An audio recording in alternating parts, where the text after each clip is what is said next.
I'll turn us down.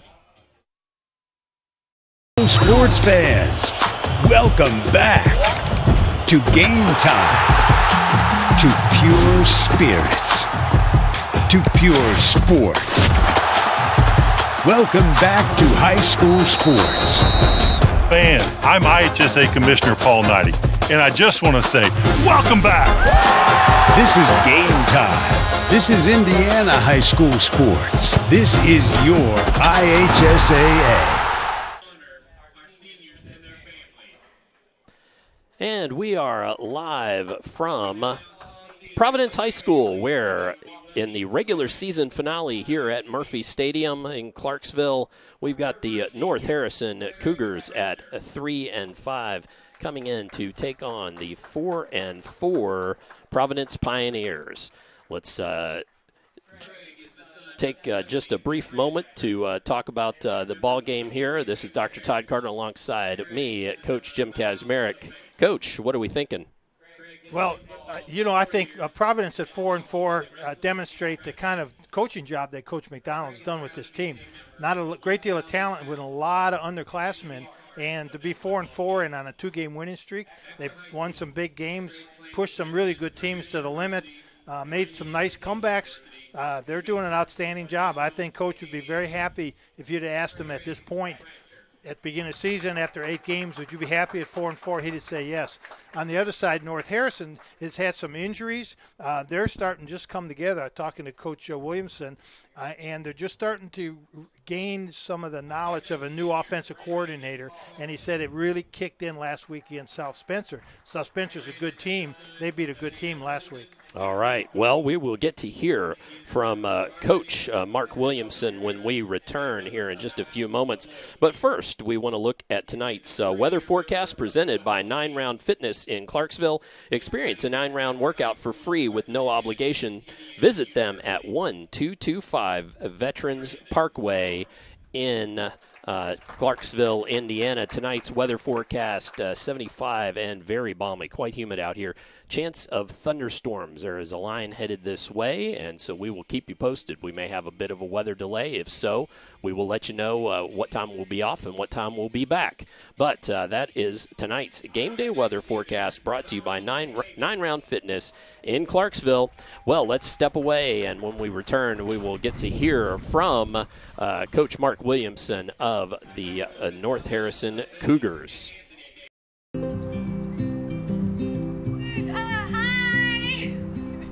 You're good at making big announcements.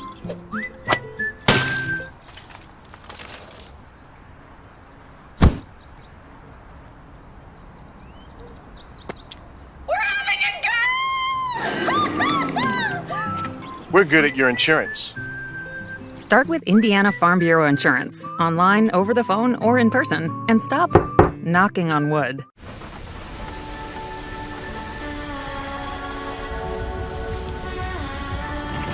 You're good at keeping the car clean.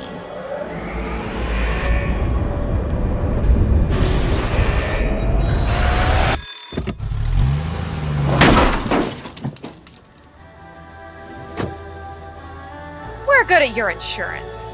Start with Indiana Farm Bureau Insurance, online, over the phone, or in person, and stop knocking on wood. The following is a live sports presentation of Glicod. GLICOD.com.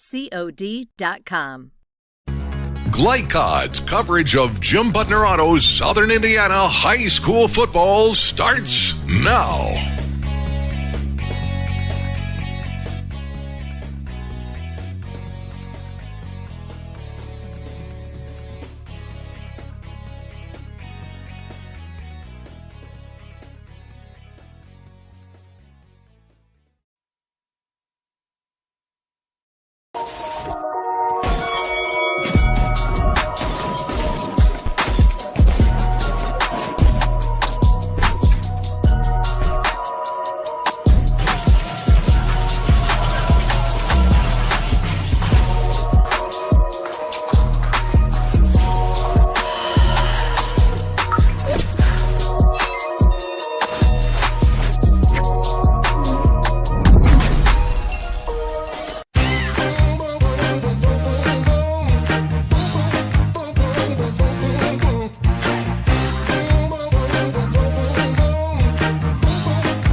Hi, I'm Isaiah.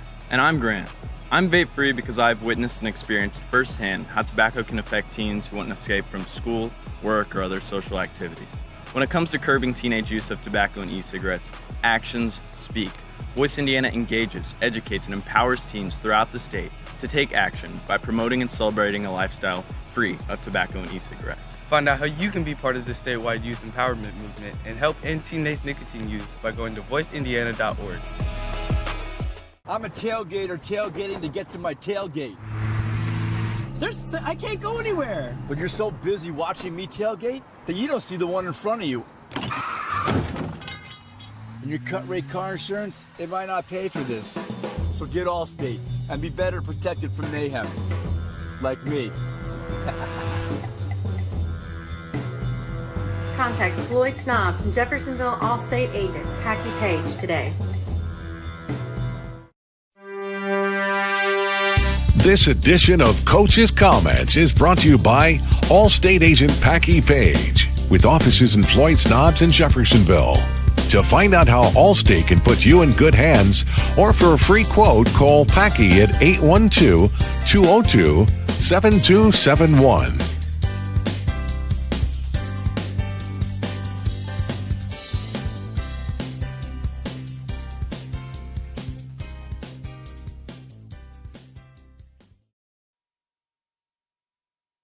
I'm here with Coach Mark Williamson of the North Harrison Cougars. Coach and I go back several years, back to the New Albany Castle days. Coach, at the start of the season, you were averaging 21 points a game offensively. The last 3 games now, you're up to 32 points a game. What's been the difference in your offense? Well, we changed some things. We got a new offensive coordinator, and it's taken some time, even though we had spring ball and different things. Basically, blocking assignments were... That's what was missing, and we're executing better offensively. So,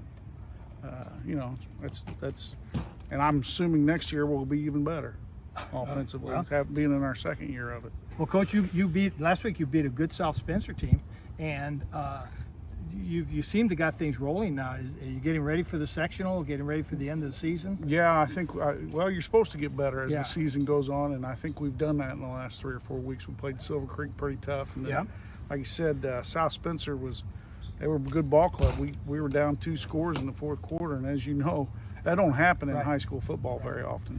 And you gave Silver Creek, and they're a darn good football team. You gave them everything they wanted up until the fourth quarter of that game. So kudos to you and the kids.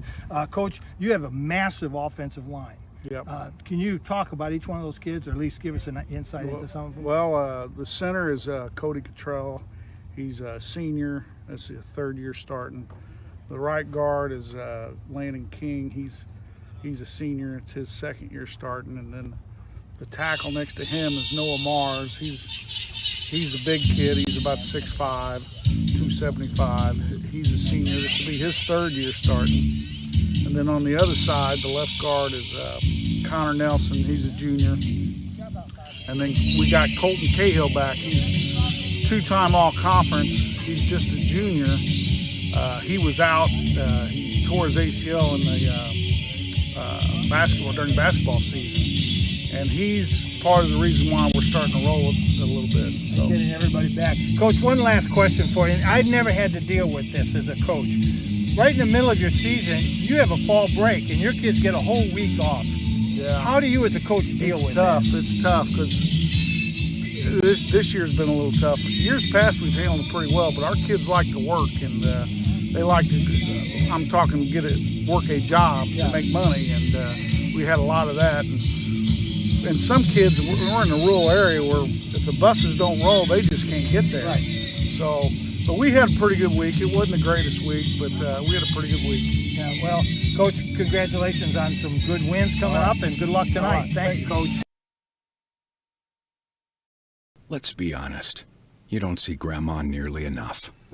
Which means the dead car battery you've spent the morning dealing with has robbed her of precious grandkid time. It's unfortunate, sure, but it's not like she's going to write you out of her will or anything. Right? When you need to be there, you need an Interstate. The car battery auto techs prefer. Come by Interstate Batteries, 1510 Production Road, Jeffersonville. This second shift.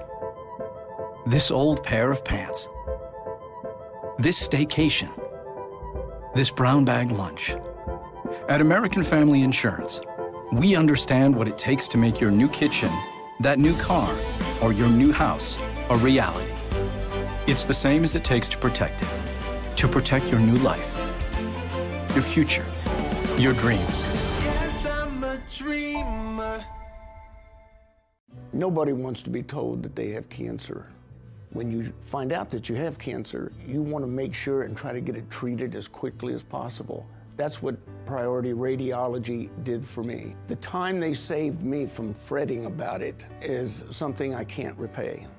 They got me my results within 3 hours. It's unheard of to get that kind of results that quick. I can't hardly tell you how important that was for my mental state. It really helped me get through that day.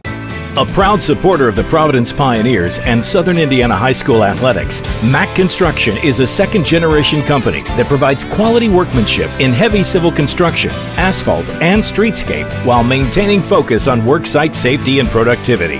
Put Mack Construction's nearly 40 years of award-winning service to work for your project. For more information, visit mackconstruction.com. Mack Construction. Experience. Reputation. Solutions.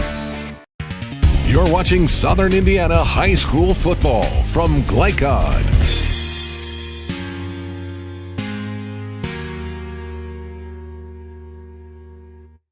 Back at Providence High School, where you can see from our camera that we are experiencing quite a rainstorm here at this very moment.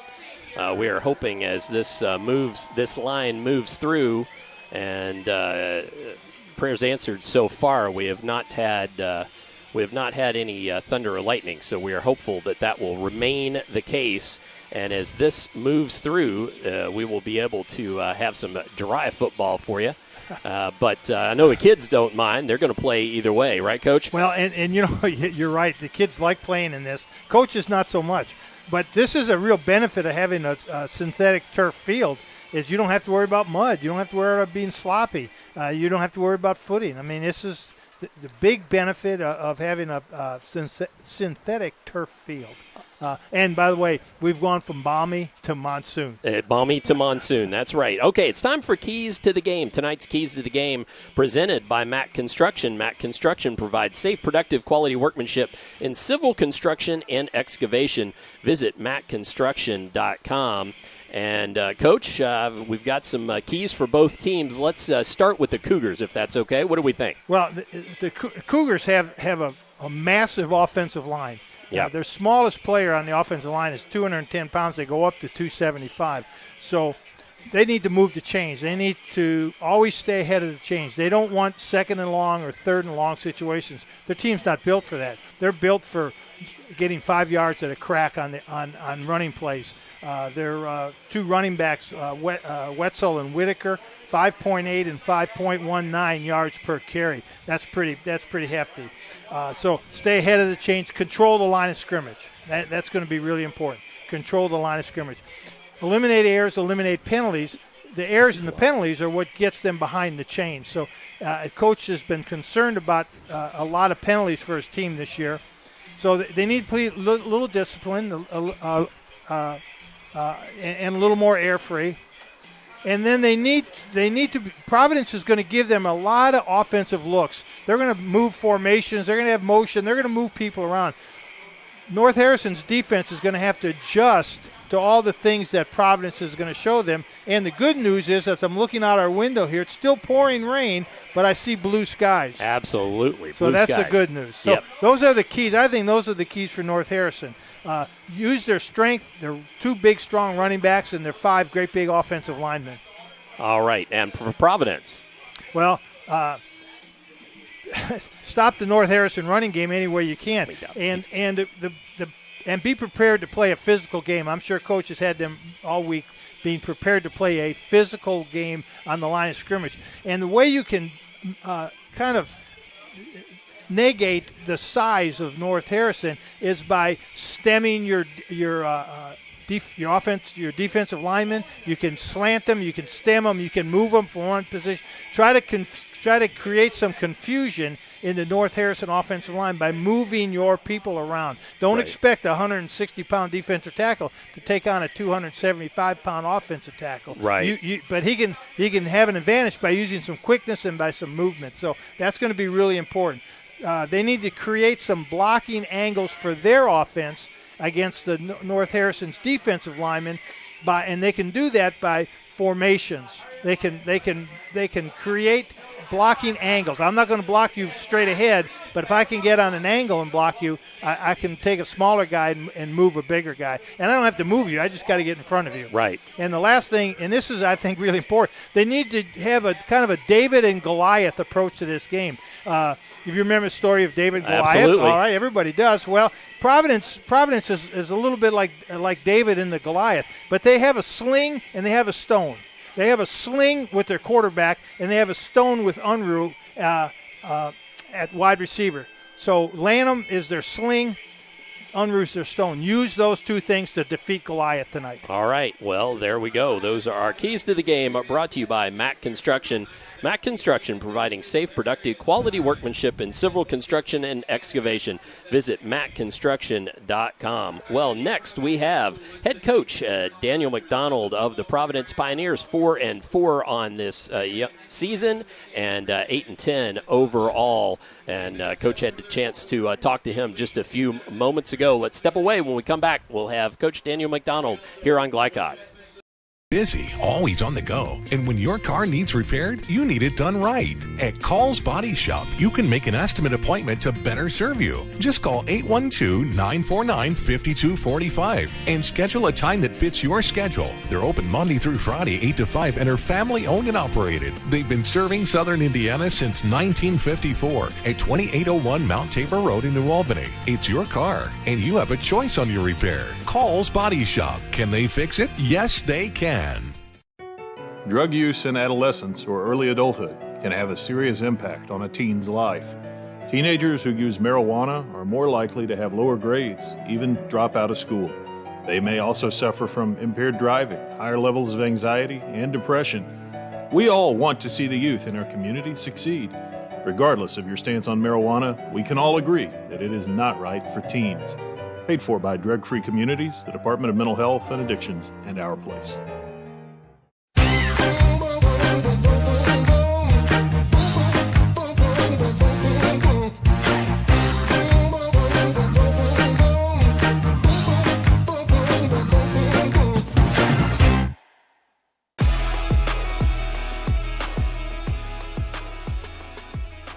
Hi, I'm Isaiah. And I'm Grant. I'm vape-free because I've witnessed and experienced firsthand how tobacco can affect teens who want to escape from school, work, or other social activities. When it comes to curbing teenage use of tobacco and e-cigarettes, actions speak. Voice Indiana engages, educates, and empowers teens throughout the state to take action by promoting and celebrating a lifestyle free of tobacco and e-cigarettes. Find out how you can be part of the statewide youth empowerment movement and help end teenage nicotine use by going to voiceindiana.org.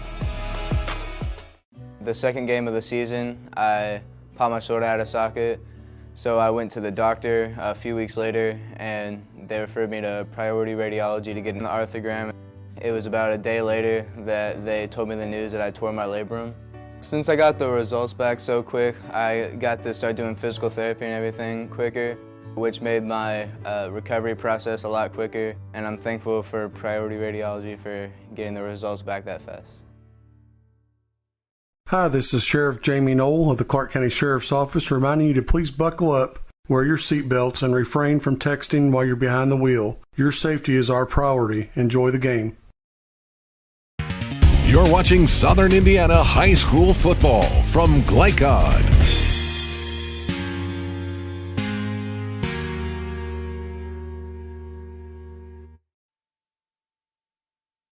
I'm here with Coach Dan McDonald of Providence Pioneers, coach in his second season with the Pioneers. Now, Coach, the last two games, your teams have made some great comebacks in the second half.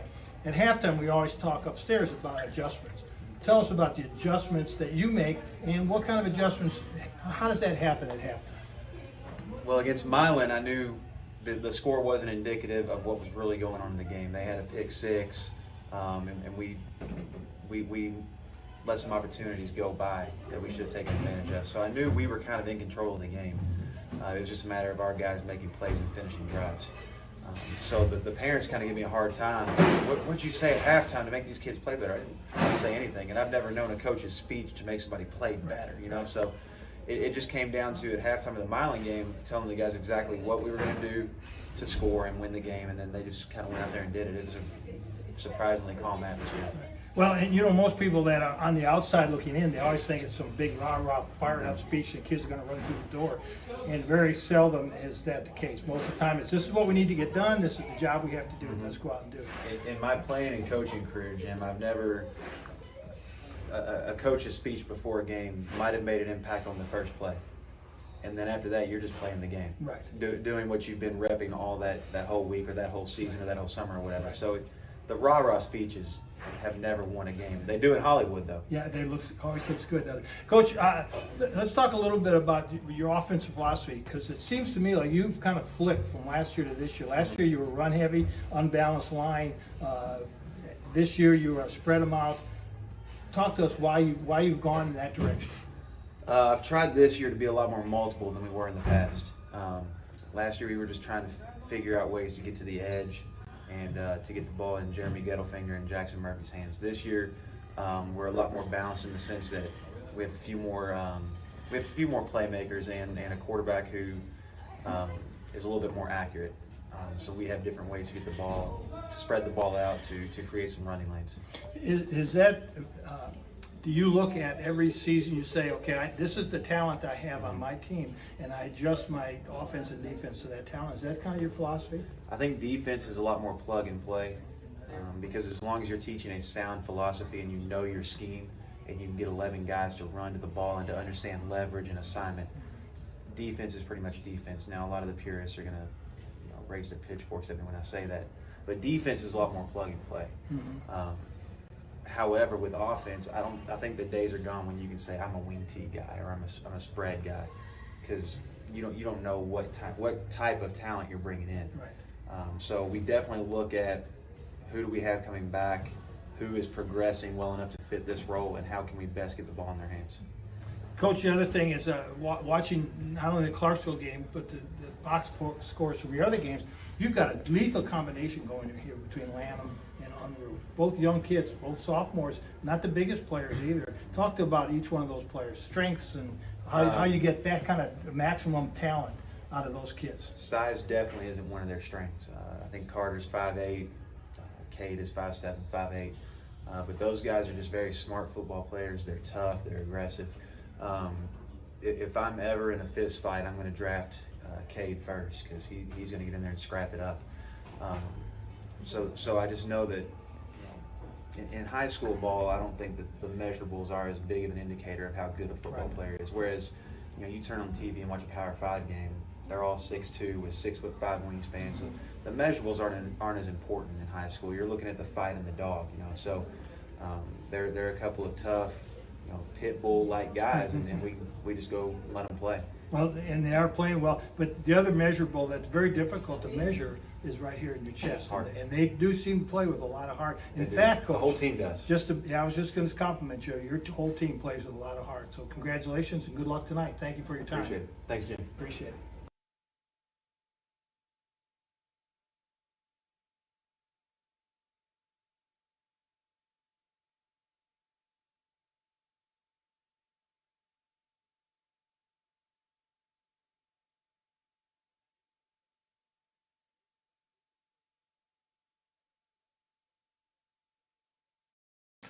I'm your cat. And ever since you brought me home that day, I've been plotting to destroy you.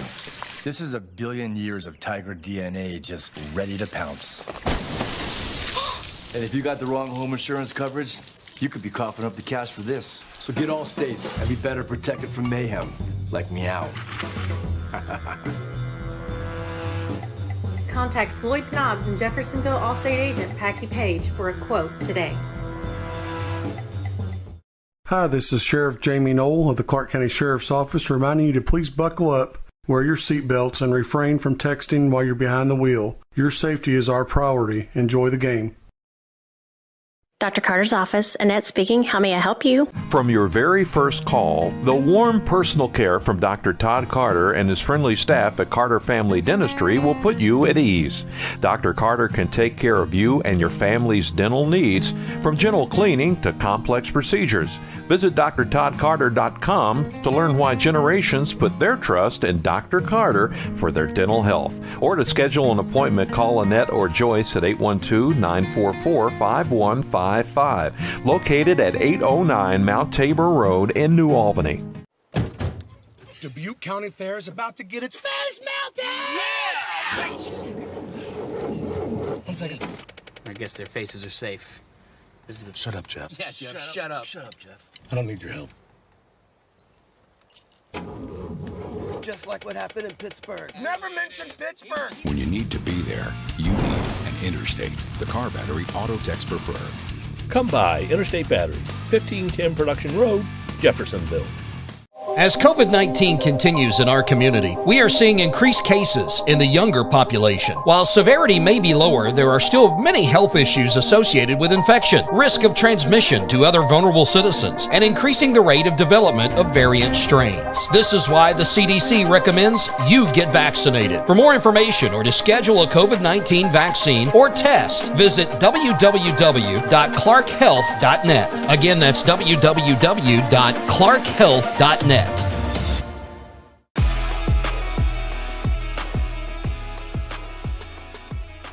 Hi, I'm Isaiah. And I'm Grant. I'm vape-free because I've witnessed and experienced firsthand how tobacco can affect teens who want to escape from school, work, or other social activities. When it comes to curbing teenage use of tobacco and e-cigarettes, actions speak. Voice Indiana engages, educates, and empowers teens throughout the state to take action by promoting and celebrating a lifestyle free of tobacco and e-cigarettes. Find out how you can be part of the statewide youth empowerment movement and help end teenage nicotine use by going to voiceindiana.org. You're watching Southern Indiana High School Football from Glicod.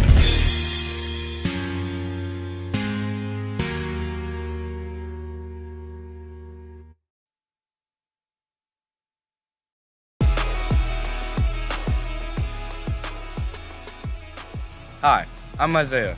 And I'm Grant. I'm vape-free because I've witnessed and experienced firsthand how tobacco can affect teens who want to escape from school, work, or other social activities. When it comes to curbing teenage use of tobacco and e-cigarettes, actions speak. Voice Indiana engages, educates, and empowers teens throughout the state to take action by promoting and celebrating a lifestyle free of tobacco and e-cigarettes. Find out how you can be part of the statewide youth empowerment movement and help end teenage nicotine use by going to voiceindiana.org. The only name you need to know for all your auto repair needs is Voyner's Auto and Truck Repair. Sure, our name might be hard to say, but we can fix everything no one else wants to fix. Big or small, we can do it all. Foreign or domestic, if it needs repair, Voyner's can handle the job. The only thing high-tech about us is what we do, and we're upfront with you and we'll do the job right. One thing we have to sell is our time, and we won't waste yours. Voyner's Auto and Truck Repair. Family owned since 1981. Call us for all of your auto repair needs.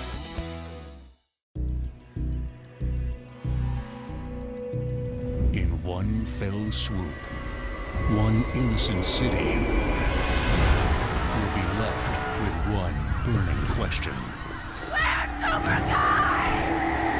What? No. When you need to be there, you need an Interstate. The car battery auto techs prefer. Come by Interstate Batteries, 1510 Production Road, Jeffersonville.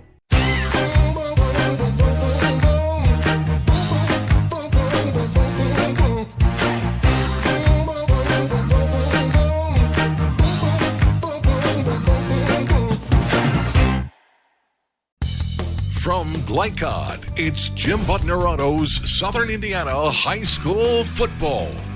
Jim Butner Auto in Clarksville, striving to keep you driving. Tonight's game is also brought to you by Interstate Batteries, outrageously dependable since 1952. Allstate Insurance Agent Packy Page, he puts you in good hands. The Clark County Health Department, promoting a safe and healthy community. ClarkHealth.net. Centric Credit Union, centered around you. Community Action of Southern Indiana, helping people, changing lives. Carter Family Dentistry in New Albany. Our Place. Priority Radiology. And by Clark County Sheriff Jamie Knoll. Now to the field for all the action from Glicod on Jim Butner Auto's Southern Indiana High School Football.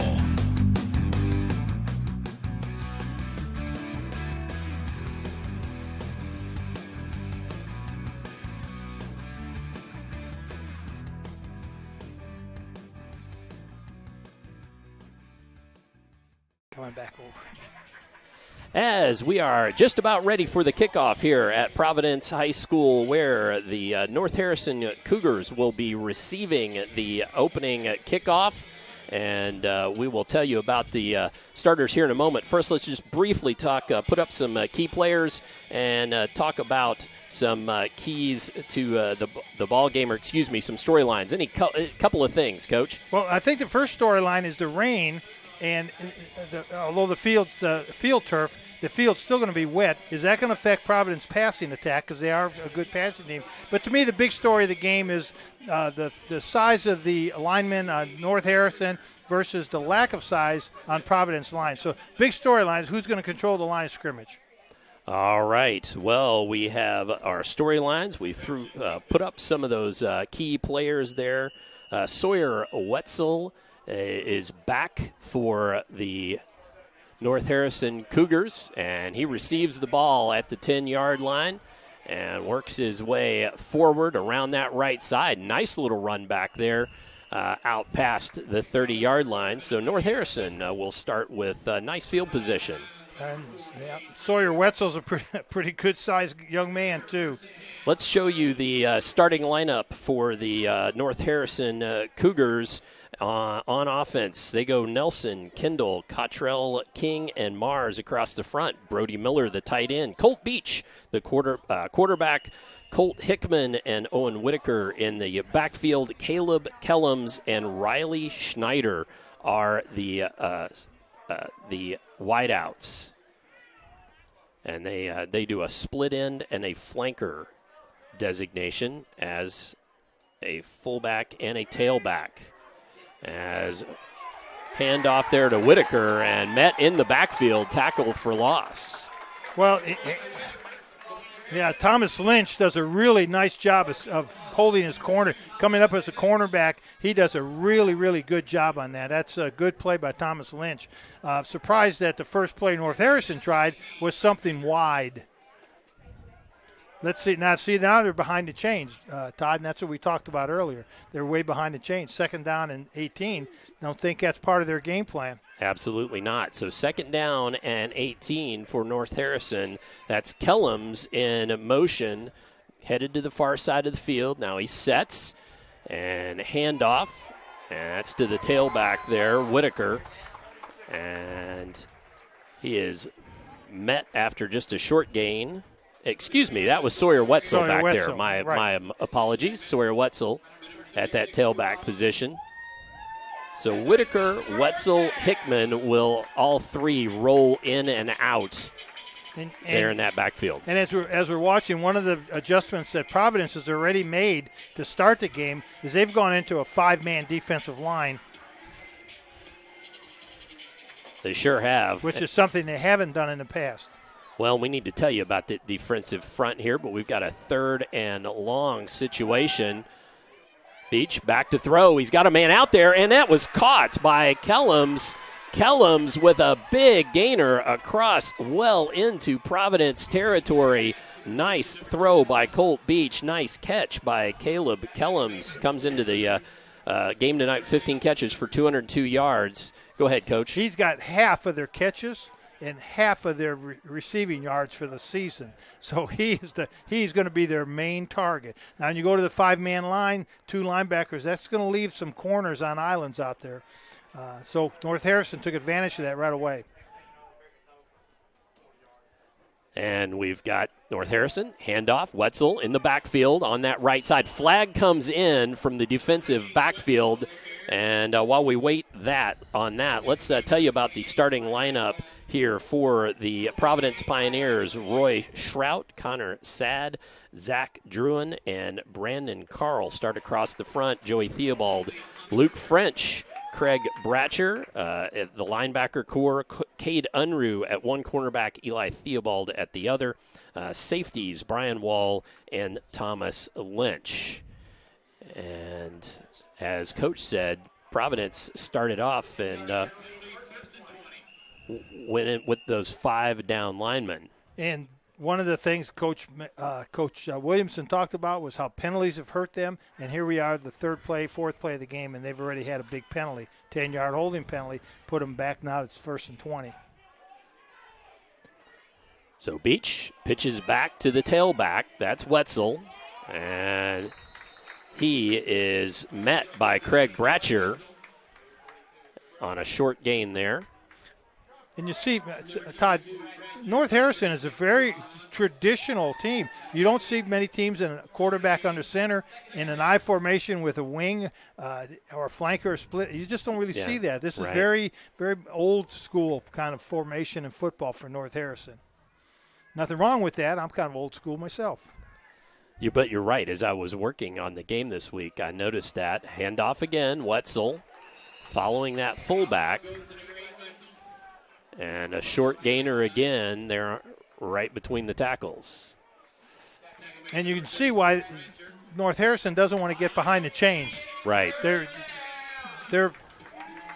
3 yards, 4 yards, 5 yards running game.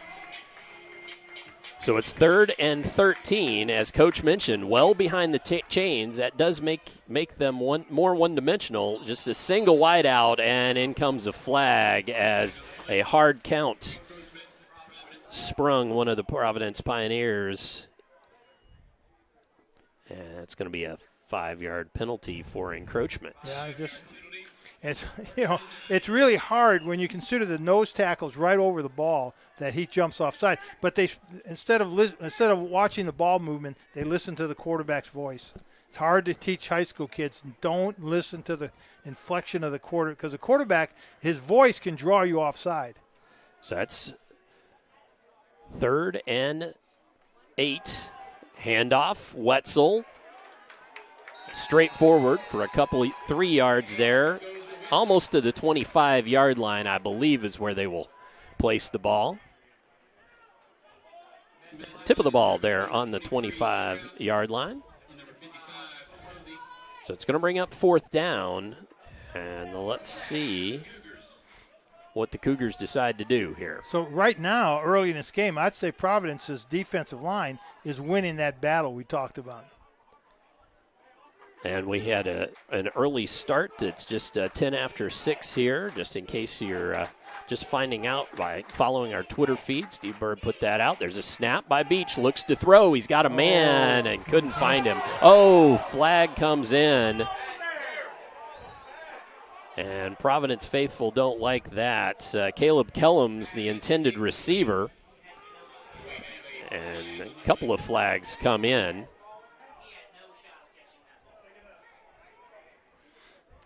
So let's wait and see what the man in the white hat says. Where is the man in the white hat? He's standing behind a bunch of North Harrison Cougars there. He was hiding back here. Well, that's going to be an automatic 1st down. Yep. So second Pioneer penalty, and that one's for 15. So one of the things a lot of high school fans or even college fans don't understand is that in pro football, they can wave off a interference call if the ball is deemed to be uncatchable. That's not a high school or a college rule, especially a high school rule. Rope, yep. It doesn't matter if it's catchable or uncatchable. Can't interfere with that wide receiver, and there goes Wetzel. He's in for the touchdown from the 13-yard line. So 13-yard rushing touchdown for the North Harrison Cougars, puts them on top early. 7:21 on the clock.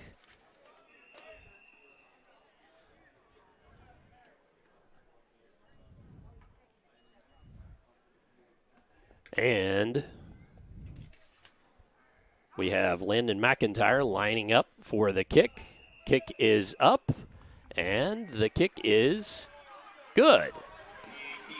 So PAT good by McIntyre. We will step away, and when we return, Providence will have the ball for their first possession here on Glicod. This second shift. This old pair of pants. This staycation. This brown bag lunch. At American Family Insurance, we understand what it takes to make your new kitchen, that new car, or your new house a reality. It's the same as it takes to protect it. To protect your new life, your future, your dreams. Yes, I'm a dreamer. This portion of tonight's game on Glicod is brought to you by W.M. Kelly in New Albany. Find out about a rewarding career by emailing info@wmkelly.com. In the first quarter here with the North Harrison Cougars scoring first, drawing first blood, 7-0 on Glicod. They will be kicking away to the Providence Pioneers. And the ball up and fielded back at about the 15-yard line by Wall. He broke away from one man, still going at the 40. Nice return. Now ripped down at about the 45-yard line. Brian Wall with a great run back, brought down by Wetzel. Well, let's look at the starting lineup for the Providence Pioneers. On offense, a little bit of a shake-up from last time we saw them.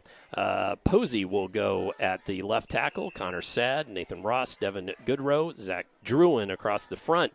Carter Lannon, quarterback. Thomas Lynch, the running back. I'll tell you about the rest. You can look at him there. Lannon, handoff inside. Brian Wall at one wide receiver, Eli Theobald at the other, and Cade Unruh at the slot. Roy Shrout will be the tight end in those packages. So Providence's offensive line matches up pretty well with the North Harrison defensive line. There's not too much of a difference in size. So that'll be an interesting battle to see who gains that line of scrimmage. So the ball at to the 47-yard line. 2nd and 8. Lannon, handoff, and just straight between the tackles running play. And that was Lynch on the carry into North Harrison territory. Yeah, big Landon King making the tackle. He's 6'3", 245. That's a hefty young man. Well, and after the next, we'll wait till after the next play, but we'll tell you about the Cougars' defensive alignments on this third down play. Lannon, handoff, and a little dive there after being upended by Noah Mars. They're going to come up a little short, but I think Coach is going to go for it. I don't think he's in a position where. Let's tell you about the defense here real quickly. Nick Gunter, Landon King, Noah Mars, and Cody Cottrell across the front line. Will Leffler, Garrett Schroeder, Chance Allen, the linebacking core. Schneider and Hickman are safeties. Kellums and Wetzel at cornerback. Play underway. Handoff. And on that left side, big run there by Craig Bratcher. He also plays linebacker, and he's more of a fullback, and he just brooted his way there. Well, and he is their go-to guy when they need to brute yardage. You look for Bratcher in a tailback or fullback when they need a big yardage. Well, and that's one of those things. You have to have somebody that can get you 3 yards, 2-3 yards, even if it's with a cloud of dust. There are times when you just have to do that. Yeah, you need that bruiser that can get you those 2 yards, and Bratcher's the man for Providence. Yep. So Lannon. Oops. And handoff and met in the backfield. That was Lynch back there, but that was read extremely well by the North Harrison defense. But see, that was an example, Todd, what we talked about in the pregame in Keys was how Providence is trying to create blocking angles by moving people around, by changing formations. So 2nd and 9 here for the home Pioneers. This is Wall out almost to the near sideline, one wide out left. Now pitch back there to Unruh, who's in the backfield instead of being at the slot. He is met just shy of the 30. So that's exactly where they're going to place the ball, just the tip of the ball on the 30-yard line. So it's going to bring up a 3rd and about 5. So big Noah Mars, who's playing left defensive end for North Harrison, does a real nice job of holding his edge and turning the play in, but North Harrison didn't have anybody filling that when the running back turned upfield. So it ends up being about a 4 or 5 yard gain for him. Lannon with Lynch in the backfield there with him. And around that end was Lannon, and he was met right at the line of scrimmage. That was a solid tackle. So Lannon gets up with a little bit of a limp, and that might be something to note as Unruh and that was, I think, Will Leffler on the tackle. That was a strong tackle by Will Leffler, number 16. So as Unruh and Joy Theobald come into the ball game. Well, watch Unruh. Unruh is a good receiver for them. He's a shifty guy that finds openings. So Lynch in the backfield now comes up more of a pistol look. 3 wideouts left, 1 right. Rolling to that side is the left-handed Lannon. And, breaking it up was Schroeder, but Cade Unruh just about came up with the ball even after it had been tipped. Yeah, and good move on Providence's part by moving the pocket, but a great play by Nick Gunther for North Harrison. Got some penetration, got his hands up, and really disrupted that play. Well, and then again on the back end, Garrett Schroeder, a linebacker out there on Unruh, really is a bit of a mismatch, but he got his hands up there and managed to break things up. Yep. I look for Providence to do more of that, moving the pocket and getting Lanham out on some sprint outs. So 1st and 10 on the turnover on downs as Wetzel met at the line of scrimmage, so maybe just a short gain of about 1.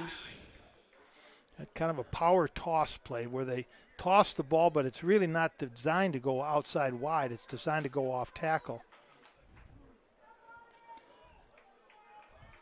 But again, you look at very traditional, 2 tight ends, a flanker, I formation.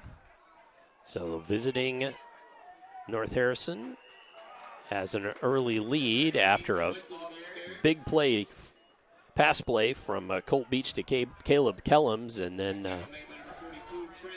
Sawyer Wetzel on a TD run. Now they've got 3rd and 5. 3rd and 5, and maybe it's a little time for a little play action, a little bootleg pass. 1 wide receiver to the right side. And you can see Providence has got 9 players in the box right now. They've got safety in a corner, and that's it. Everybody else is in position for a run. And sure enough, Wetzel, and he falls forward and may have it. He sure does. And just a power run there. Yeah, well, it was. And if you're going to do that, if you're going to play an 8 or 9 man front, you have to be very careful, because if he breaks it past the line of scrimmage, there's nobody back there to stop him. But the idea is he doesn't break it. That's right.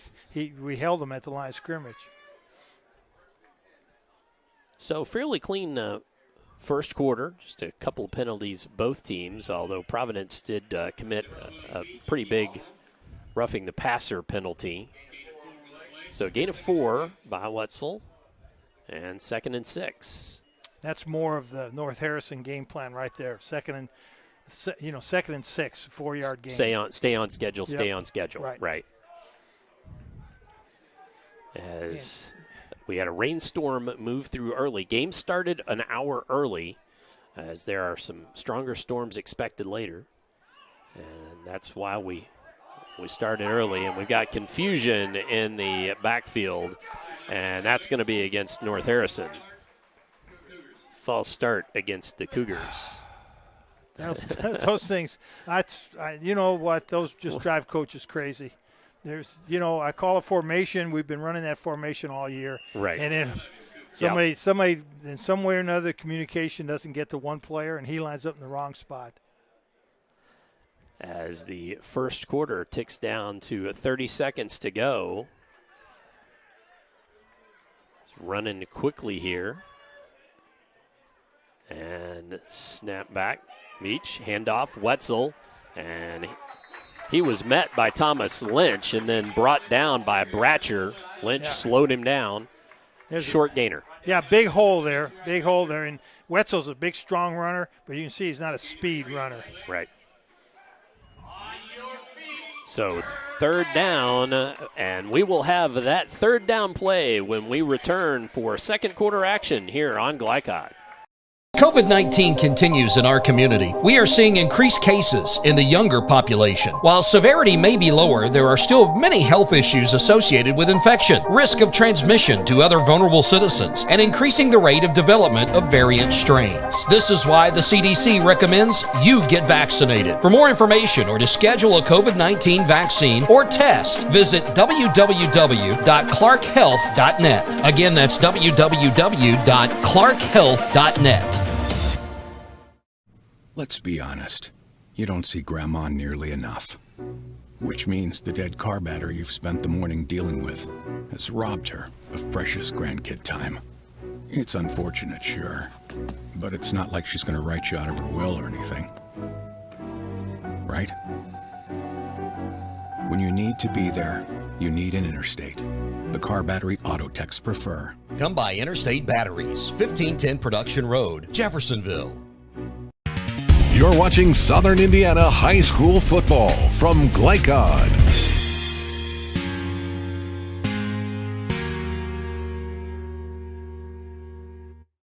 As we begin the second quarter here on Glicod, Dr. Todd Carter, Coach Jim Kazmarek, Colby Martin running our computer, and Oliver Pereiro up top on the camera for us.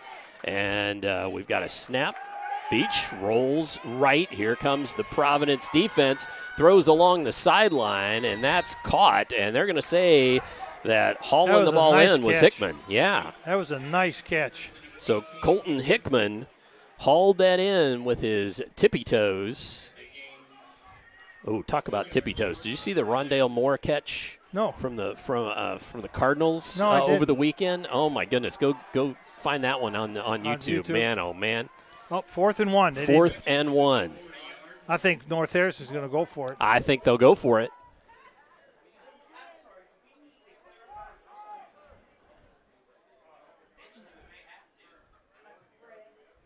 And we've got a little bit of an officials timeout. Well, here just for a moment. Actually, the officials messed up there because they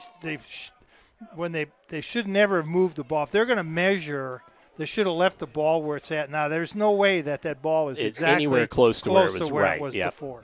I agree. So so we have an official timeout for a measurement. And not getting on the officials, but that was an error. I get it. That was just error. a bit of a faux pas. Yeah. Well, if you think about it too, the officials they weren't supposed to start till 7 either. So, no, I'm sorry. Yes, so folks, we had things were moved up by an hour, and they're saying first down. The man in the white hat said first down, so that will be the official call, and North Harrison moves the chains. So that benefited North Harrison. Absolutely.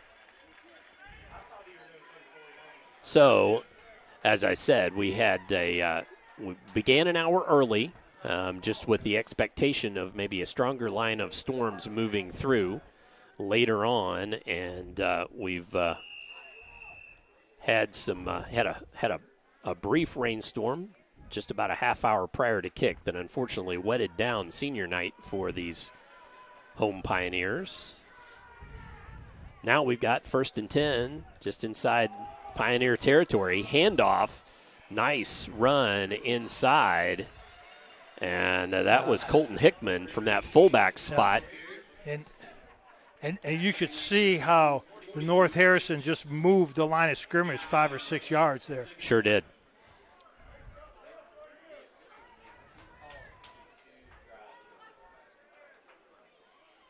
So, 2nd down and a long one.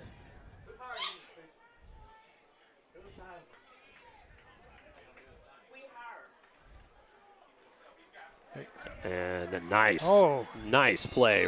That's quarterback. That's just a quarterback keeper. Yeah, quarterback absolutely. Sneak. And a flag comes in late. Yeah. Lying at about the, well, Another put it holding back at the 35-yard line. Another holding penalty Yep. on North Harrison. That's I can see why Coach Williamson was very, very concerned about the number of penalties his team has. They're not the kind of team that's going to make up that kind of yardage. So 25 yards of penalties so far on 3 by the visiting Cougars. And in reality, that was about a 40-yard penalty. That took away a big gain plus the extra 10 yards. So it brings up 2nd and 7. Just a reminder to check out the ticker running there at on the bottom of the screen as we get some scores, although a lot of games may not start until, quote, on time. So we don't have good ones there. Oh, we've got a breakaway. Wetzel at the 30, at the 20, 10, touchdown, Cougars. So Cade Wetzel with the 46-yard touchdown scamper. Sawyer Wetzel.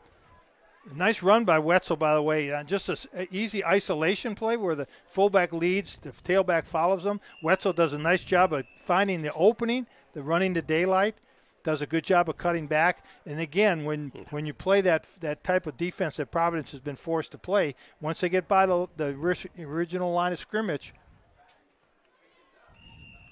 it's going to be very difficult for anybody to catch him. And the extra point is up and good by McIntyre. So let's step away with a 14-0 lead for the visiting Cougars here on Glicod.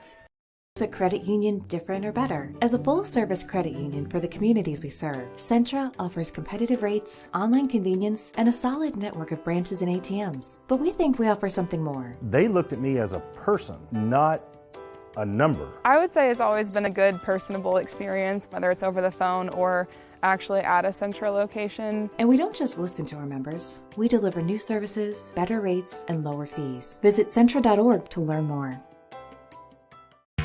You're watching Southern Indiana High School football from Glicod.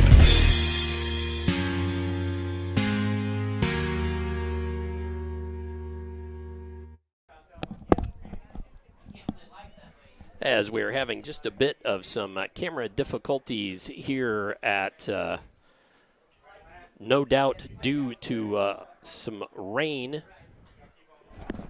Todd, I was impressed with your quickness there. 1 second.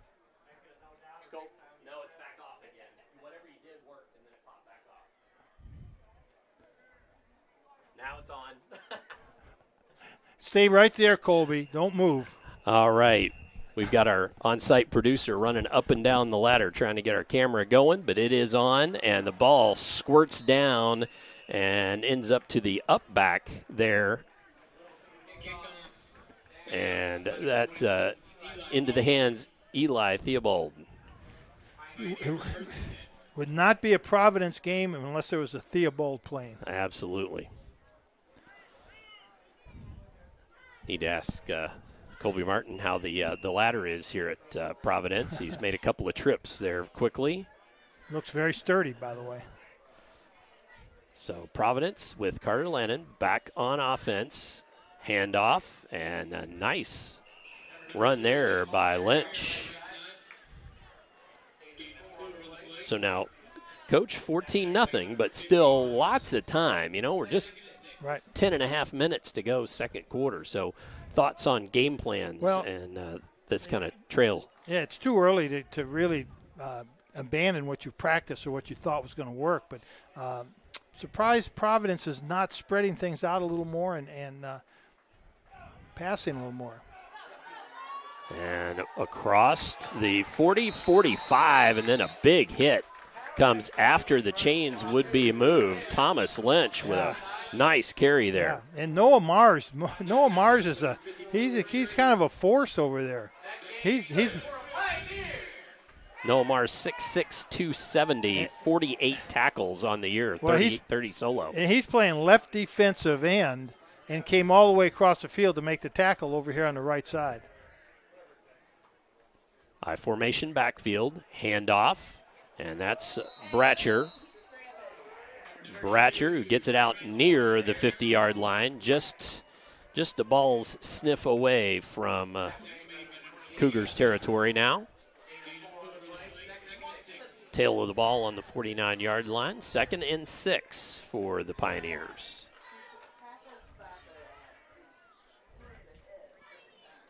Handoff, Lynch at the 50, at the 45, falls across the line to gain to the 44. That will move the chains for the Pioneers. Yeah, a good drive for the Pioneers right now. I tell you, number 75, Brandon Carl, playing left tackle. Big block on that play, sprung them free. So Providence is moving. This is a big drive for them. One wide out left, one right. And nice blocking for Bratcher. Falls across the 40 to about the 39-yard line. Nice hard run in there by Craig Bratcher. Go ahead. I'm sorry, Todd. No, I was just going to say he's got 66 carries, 292 yards, and a touchdown on the season. Go ahead. Well, so they're using these two setbacks here, offset setbacks. Watch, they're using them as blockers. Watch, they're going to drive into the line. There you go, boom, boom. You got extra blockers. That came from the interior of the line. Nick Gunther makes the tackle for North Harrison, but they're using those two backs, those offset backs, as blockers. That time they ran towards him, but when they run away from them, they're using them in like pulling guards or pulling tackles. So they're getting two extra blockers to the point of attack.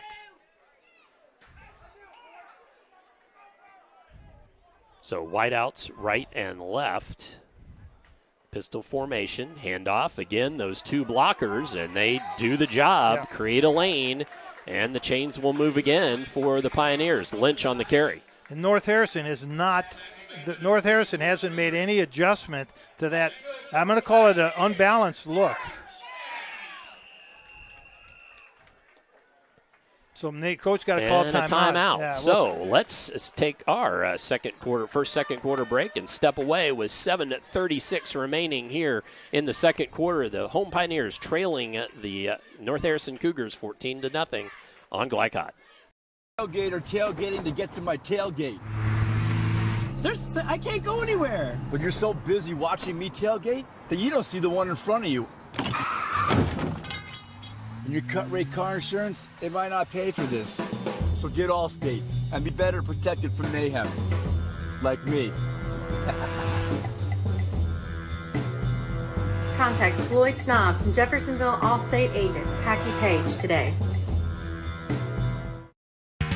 You're watching Southern Indiana High School football from Glicod.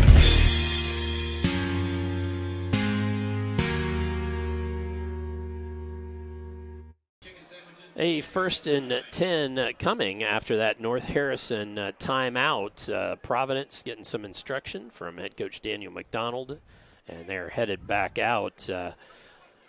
The only score we have so far in other games is Clarksville up over Rock Creek 14-0, and we will apply some of those scores to the ticker as time goes. Now we've got Providence under center, pitch back, Cade Unruh. He had a little trouble holding on to it, but managed to snag it. And just a short gainer there. He was never really able to turn on the Jets. Allen on the tackle. Chance Allen with the tackle there for North Harrison. Yeah, so North Harrison's doing not a bad job of turning plays in, but the bad job is they're not getting the support from their linebackers or safeties coming up to help make tackles. So 2nd and 9. There it is again. And Lynch turns it upfield, gets inside the 30.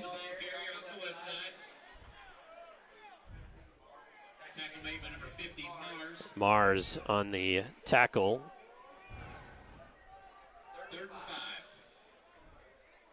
Coach, I get the distinct feeling you're liking the way that Noah Mars plays the game. Yeah, he's a beast out there. I mean, he's all over the field. I mean, he's making tackles from the left side all the way over to the right side.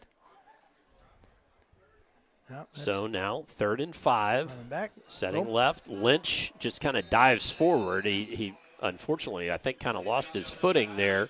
Was never really able to plant. So gain of 4 on the play. It's going to be 4th and a very long one. Oh, that's 2. It's actually that would be more it's like kind of 2. a long 2. Yeah. Yeah, it's a long 1 and another one. It says 2. Yeah, and I agree. It's 2.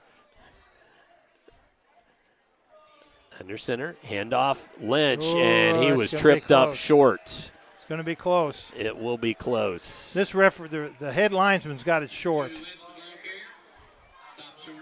Stop short of the first down. Turnover on downs, and the Cougars will come back with it. He hit and bounced. You can't count the bounce. Right. You got to count where he first touched the ground, not where he bounced forward. He Well, and this is not meant even remotely as this is an observation for the young man. The other thing is he bounced up quickly with the ball, and I've noticed as those players mature, they stretch that ball out as far as they can, and they lie there until the referee comes and spots it. Right. Beach keeps it and has the first down, moves the chains. And you know what? That's about the 3rd time they've run a quarterback keeper. I don't want to call it a quarterback sneak. No. It's a quarterback keeper. But Cody Cottrell, 6'1", 230 at center, is really doing a good job. And he's going against a pretty good-sized young man for Providence. Connor Sad and Zach Druin sort of on the interior of that line there for the Pioneers. But there is a size difference. Cottrell's 230. So 1st and 10 as the chains move again for North Harrison. Pass out left side and picked up and still going until finally just a nice shoestring trip out there of Kellums. And he finally falls down about 5 yards after the trip was applied. I didn't see who did that. I wish I did. They got up too quickly for me, Coach. Oh, well, and a really smart call on North Harrison's part. Providence's defensive back's playing way off. He has to because he has no support anywhere because Providence is selling out to stop the run. So 1st and 10, Beach, handoff. That's Wetzel again. And just a short gainer there to the 45-yard line, or just shy of it, I believe.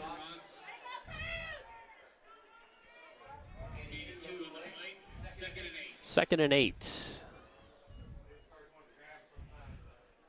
About 5 minutes to go here in this second quarter.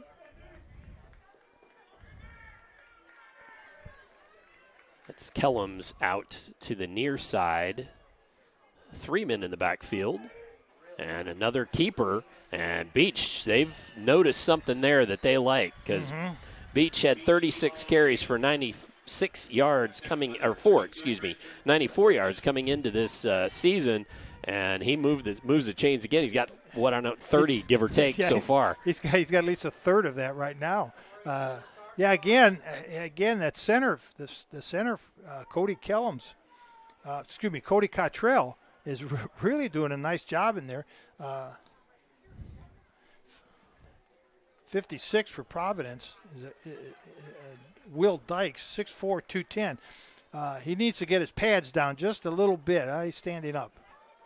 And there, left side, Wetzel. He's got the first down and more. 20, 10, and a touchdown. So the Cougars strike again. This time from 34 yards out, Wetzel with his third score of the night. So Sawyer Wetzel doing his best to earn Skyline Chili Most Outstanding Player honors.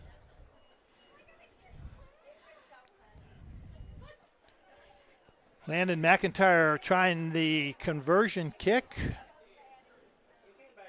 Holding is Beach. And the kick is up. The kick is good.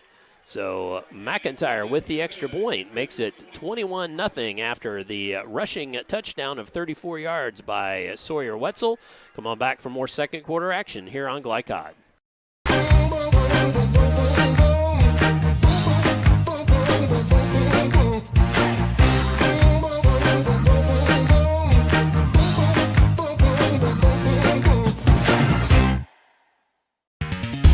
watching Southern Indiana high school football from Glicod.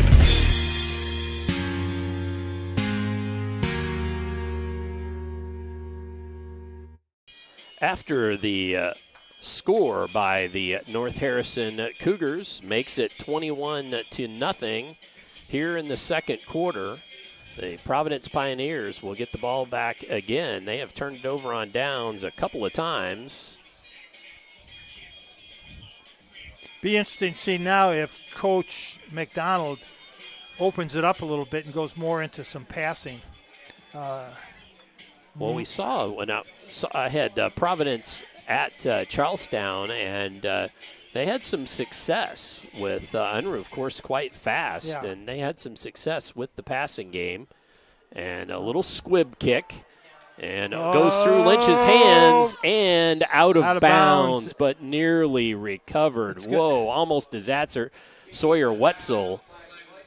Yep, probably nearly North came Harrison. up with it. Yeah, North Harrison should have had it. He had it in his hands. Went out of bounds, and it's going to be Providence's ball on the 35, I believe.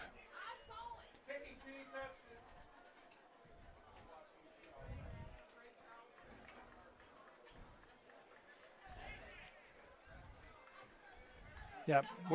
That's where the ball goes out of bounds. I was just going to say, so is that was that an extra? Did they tack on extra yardage there with the penalty? It was just that it was out of bounds. That's what I thought. Yeah. What, are they going to have him kick again? I wasn't sure if there was something. Yeah, no flag. Okay. Oh, right, yeah. Well, I wasn't sure. I thought maybe that came in after, or that meant something. That was from something else. No, the ball wasn't kicked out of bounds. The ball was hit out of bounds by one of the players.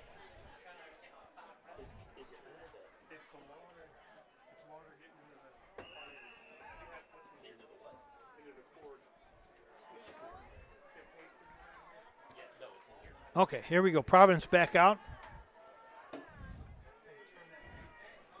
All right. And they're going to more of a spread now. That doesn't surprise me. That's what we thought they might do. And they're going to throw. As we're trying to get you some action here from the press box. And Cade Unruh goes and is caught up at the 36-yard line. As we're going to have to do a little interesting stuff here with the camera. We've got some producing we're going to have to do here to try to get you this action for the moment.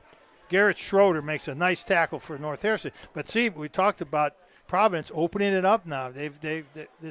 What they were going to prepare to do running didn't work for them. So let's go back to what we're good at. And we're good at David and Goliath. So throwing, boom. Oh, Carter Lannon. He was open. Trying to get it down to Wall. And again, sorry folks, we're having some problems with the camera due to water. We had a huge deluge of rain early on, just before kickoff. And so we're just trying to use our press box camera that we usually show you the now they're back to score with. They're back to their little running formation. Let's see what they're going to do out of that. Could be a bootleg pad. A little bootleg pass. Bootleg. Throw left. Easy. Caught. And it's going to be out near the first down marker. And that was Roy Shrout. Roy Shrout was a tackle. Now he's a tight end. But it's a very well-designed play because he sneaks out, and the defense really loses track of where he's coming from. It's a very well-designed play.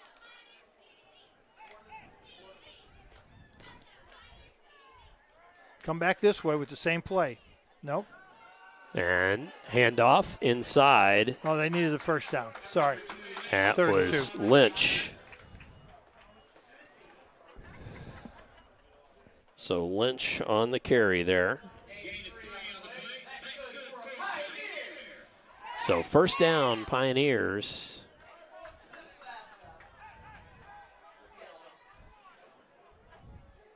And we are back on the main camera. Pass to Unruh. Left side.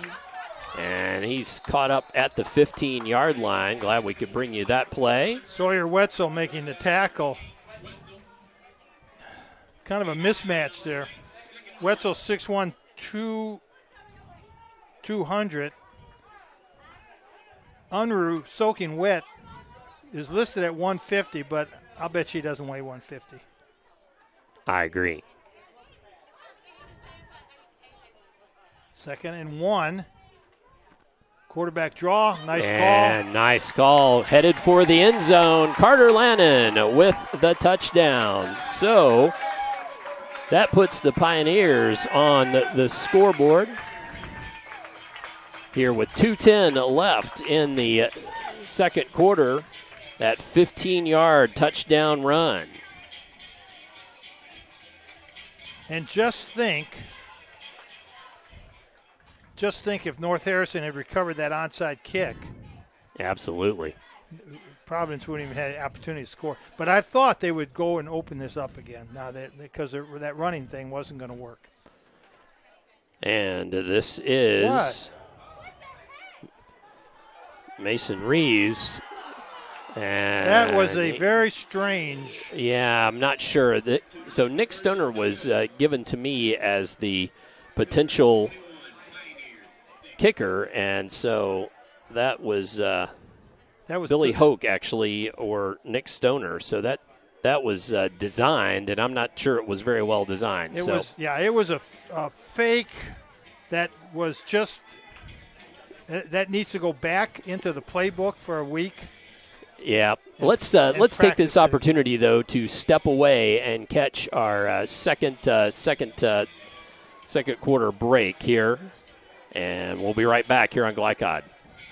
COVID-19 continues in our community. We are seeing increased cases in the younger population. While severity may be lower, there are still many health issues associated with infection, risk of transmission to other vulnerable citizens, and increasing the rate of development of variant strains. This is why the CDC recommends you get vaccinated. For more information or to schedule a COVID-19 vaccine or test, visit www.clarkhealth.net. Again, that's www.clarkhealth.net.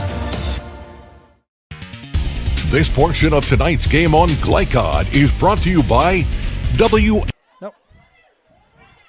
Big booming kick there to the deep back, Wetzel.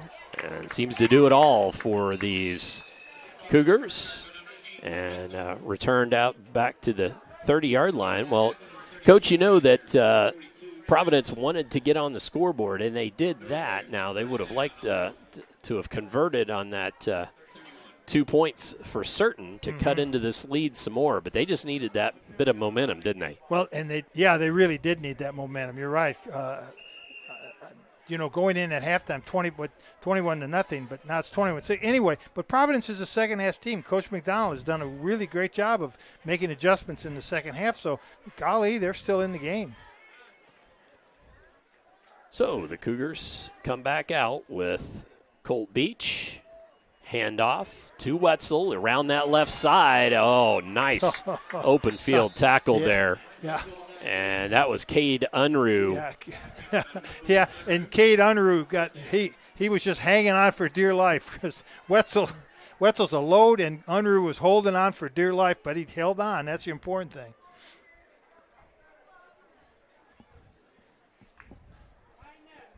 And I hope nobody ever tells Cade Unruh that he's too small to play football. I hope no one's ever said that. He's fast and he's got good instincts. Yes, There's no doubt. Wetzel with the pitchback, trying to run left side. Didn't quite get back to the line of scrimmage. Good defense there by Providence. That's really not Wetzel's strength right there.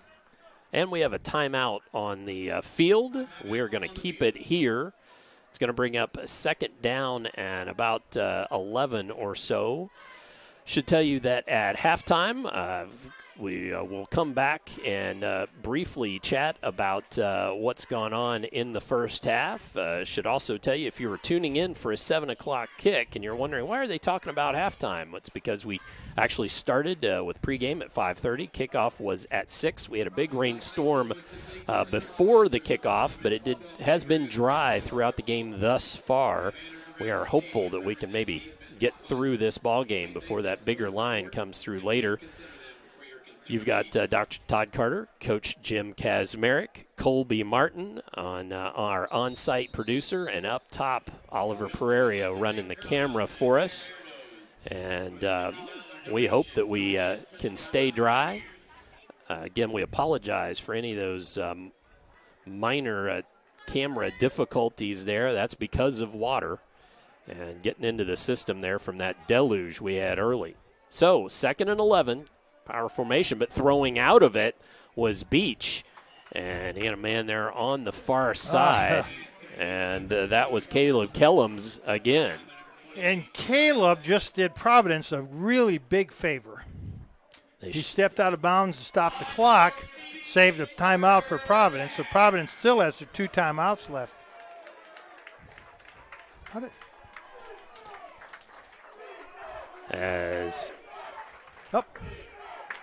As Cole Beach comes to the line, we've got whistles early and a timeout this time by North Harrison.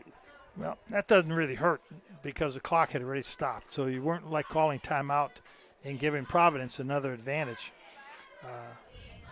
Again, we've fulfilled our obligation, so we're just going to keep it right here, awaiting this 3rd down play, 3rd and 7.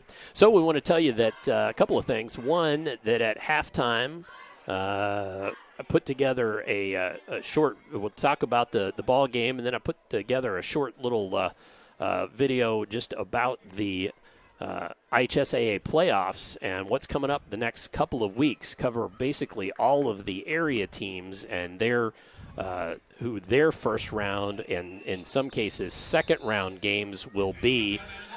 Next week we will be at Floyd Central High School. We will have the Highlanders and the Jeff Red Devils in a rematch of the sectional championship game from last year. Jeff, of course, emerged victorious last year. And Colt Beach, handoff, left side. Wetzel powers for the first down.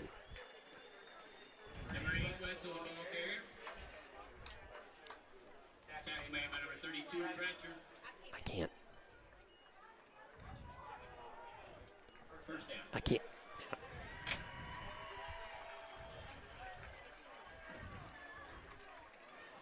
As again, we're experiencing a few camera difficulties here on the up top camera.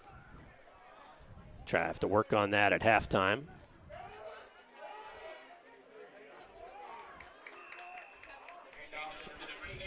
And Wetzel with the carry.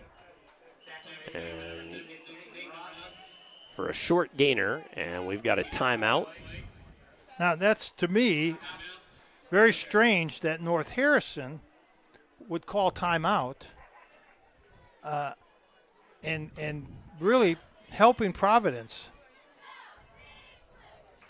You know, normally, if I'm up 21-6, unless I've got a secret play that we haven't run yet and it's going to be a long pass, I'd kind of be happy to be in 21-6. But Coach Williamson has done a masterful job at North Harrison, and he might have a plan that we don't know about. It could be. So awaiting a 2nd and 9. But it was just surprising that he called timeout. I wouldn't have been surprised if Providence called timeout, but Providence knows that they're probably not going to get the ball back with any time left.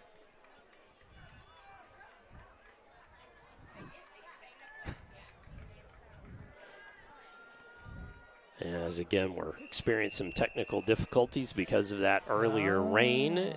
And now Providence calls a timeout. And you see North Harrison's come out in some different formation, so now they need to get some defensive backs in the game. So coach is putting number 8, Joey Theobald, in the game. Joey's a 5'10", 170-pound senior. And checking out was Davis. Davis, a sophomore, but 280-pound, 6-foot lineman. Yeah. So trying to get some speed in the game there. Yeah, get some speed and some defensive backs in the game. As we did have gotten our main camera back. We'll see if we can keep it that way. So I hearken back to the Silver Creek Jeff game, Todd. If you remember, late in the first half, Silver Creek trying to drive and they decided instead of being down 18-6, they're going to throw a pass and get back in this game. And remember what happened, where interception return for a touchdown. Absolutely. So let's hope that was a biggie. See what happens here. Spread, pass. Nope. A fumble. That's a fumble. It's a fumble. It's a nope. He called it incomplete. Incomplete. Calling it incomplete. Yeah. So 41 seconds left on the clock. And it's going to be Riley Schneider was the intended receiver, and I really thought that might have been a double pass. But because it wasn't forward, because it was a forward pass, it couldn't have been a double pass. That would have been illegal.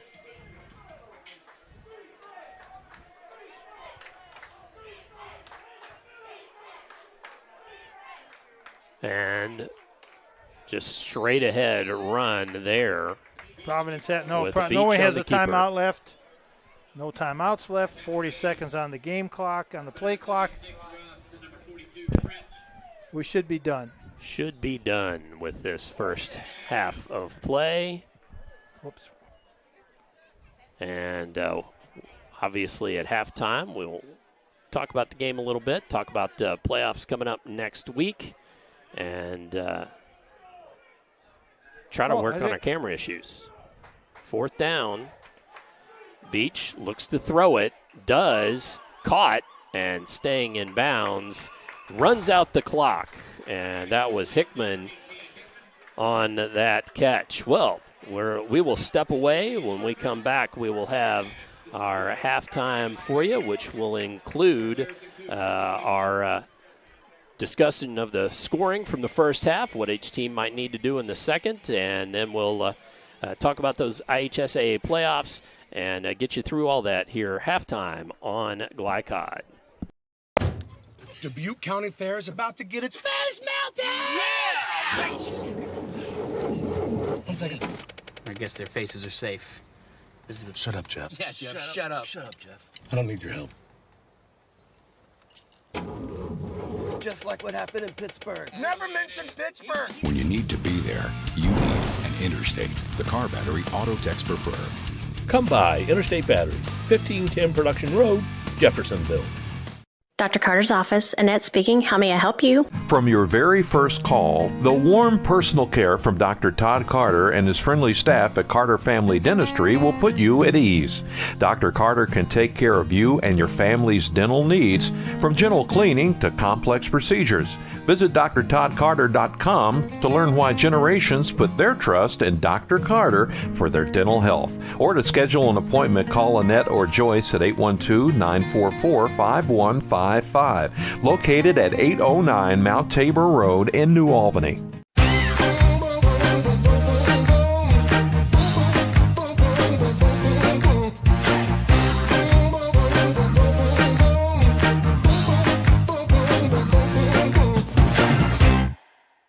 You're busy, always on the go, and when your car needs repaired, you need it done right. At Call's Body Shop, you can make an estimate appointment to better serve you. Just call 812-949-5245 and schedule a time that fits your schedule. They're open Monday through Friday, 8 to 5, and are family-owned and operated. They've been serving Southern Indiana since 1954 at 2801 Mount Tabor Road in New Albany. It's your car, and you have a choice on your repair. Call's Body Shop. Can they fix it? Yes, they can. What makes a credit union different or better? As a full-service credit union for the communities we serve, Centra offers competitive rates, online convenience, and a solid network of branches and ATMs. But we think we offer something more. They looked at me as a person, not a number. I would say it's always been a good, personable experience, whether it's over the phone or actually at a Centra location. And we don't just listen to our members. We deliver new services, better rates, and lower fees. Visit Centra.org to learn more. Tonight's halftime report is brought to you by Centra Credit Union, centered around you. Find out about online banking and other services by visiting Centra.org.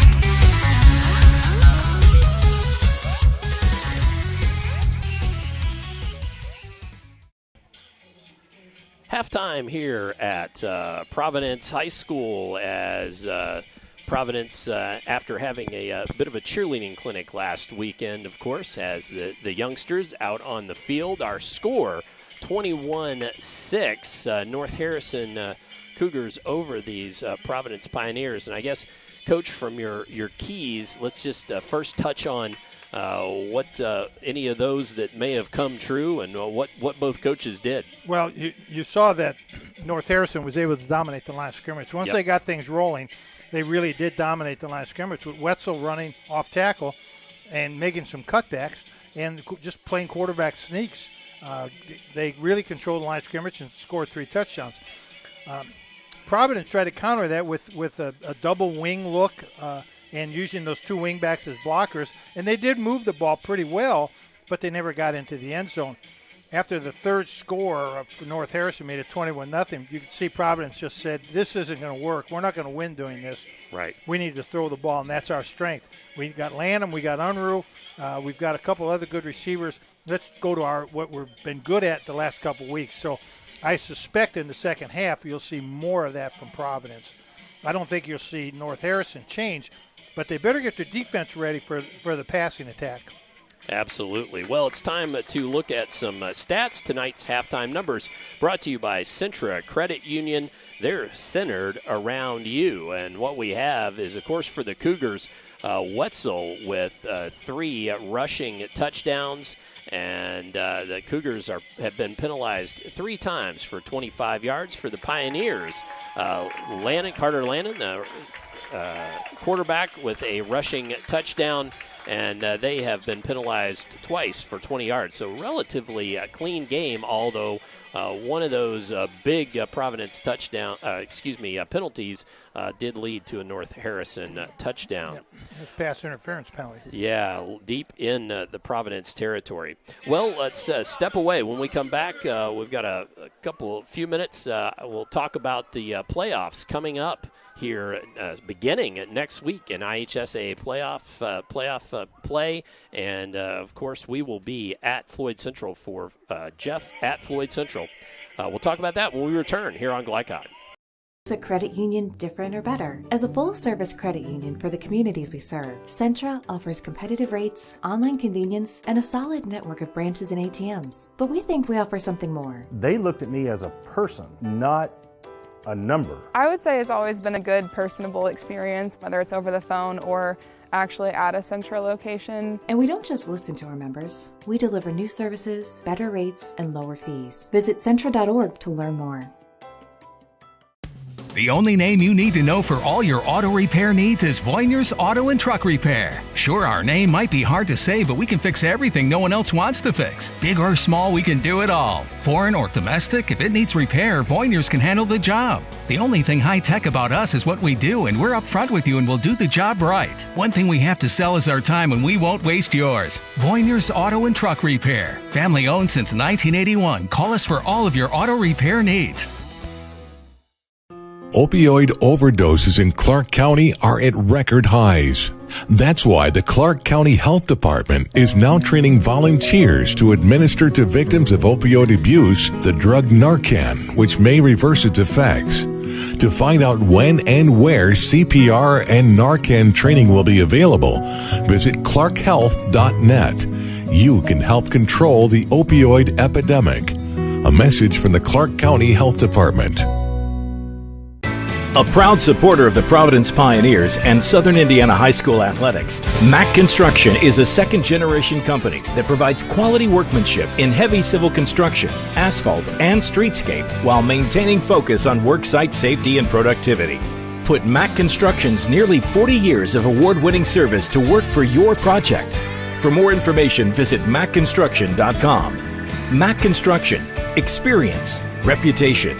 Solutions. You're watching Southern Indiana High School football from Glicod.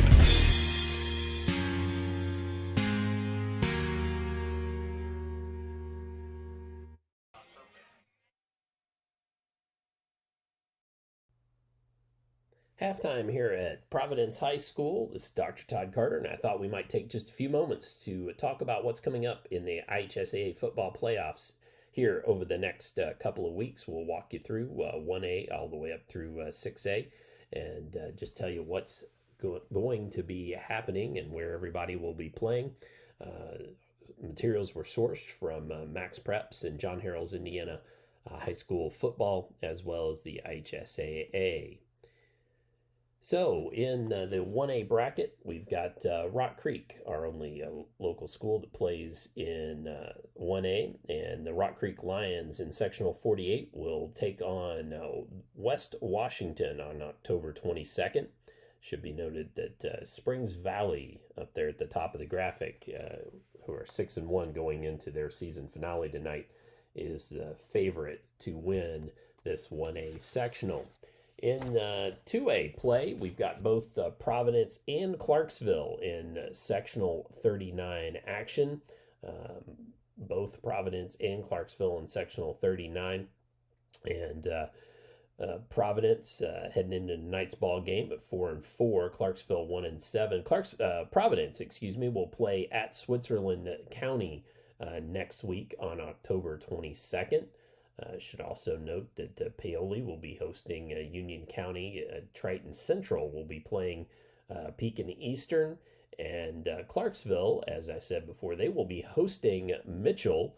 And Mitchell, who without tonight's season finale is 3-4. And then that's for the right to play against the winner of that Triton Central Pekin Eastern ball game. And then Providence is playing for the right to possibly travel to either Union County or Paoli. Should be noted that Triton Central, who's the defending sectional champion, defeated Providence last season in the sectional title game and is favored to win this sectional 39 again. In sectionals 31 and 32 in 3A play, we've got Charlestown, North Harrison, and Cordon Central all involved. Charlestown in sectional 31, they will be facing off against Greensburg, and that's for the right to play against Franklin County or Lawrenceburg. So Charlestown will be hosting next week, hosting Greensburg.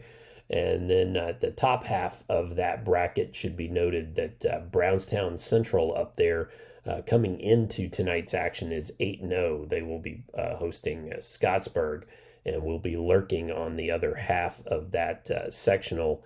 Brownstown Central favored to win that sectional 31. Sectional 32 has North Harrison Cougars, who you're seeing tonight on Glicod, and they will be taking on Heritage Hills. That's a bit of a tall order. Heritage Hills ranked in the 3A AP poll. So North Harrison will travel next week to Heritage Hills. Cordon Central will be up against Evansville Bosse. Should also note Salem down there going to Southridge. And then that Gibson Southern team at the very bottom of the graphic there is favored to win sectional 32 on the John Harrell website. In 4A action, sectional 23 has Silver Creek. Silver Creek will be hosting Martinsville next week. Silver Creek coming into tonight's game, so without any addition to their record tonight in tonight's season finale, they're 4-3, and they'll take on a 5-3 Martinsville team, and that's for the right to host the winner of South Dearborn and Madison. So South Dearborn and Madison on the top half of the quarterfinal there.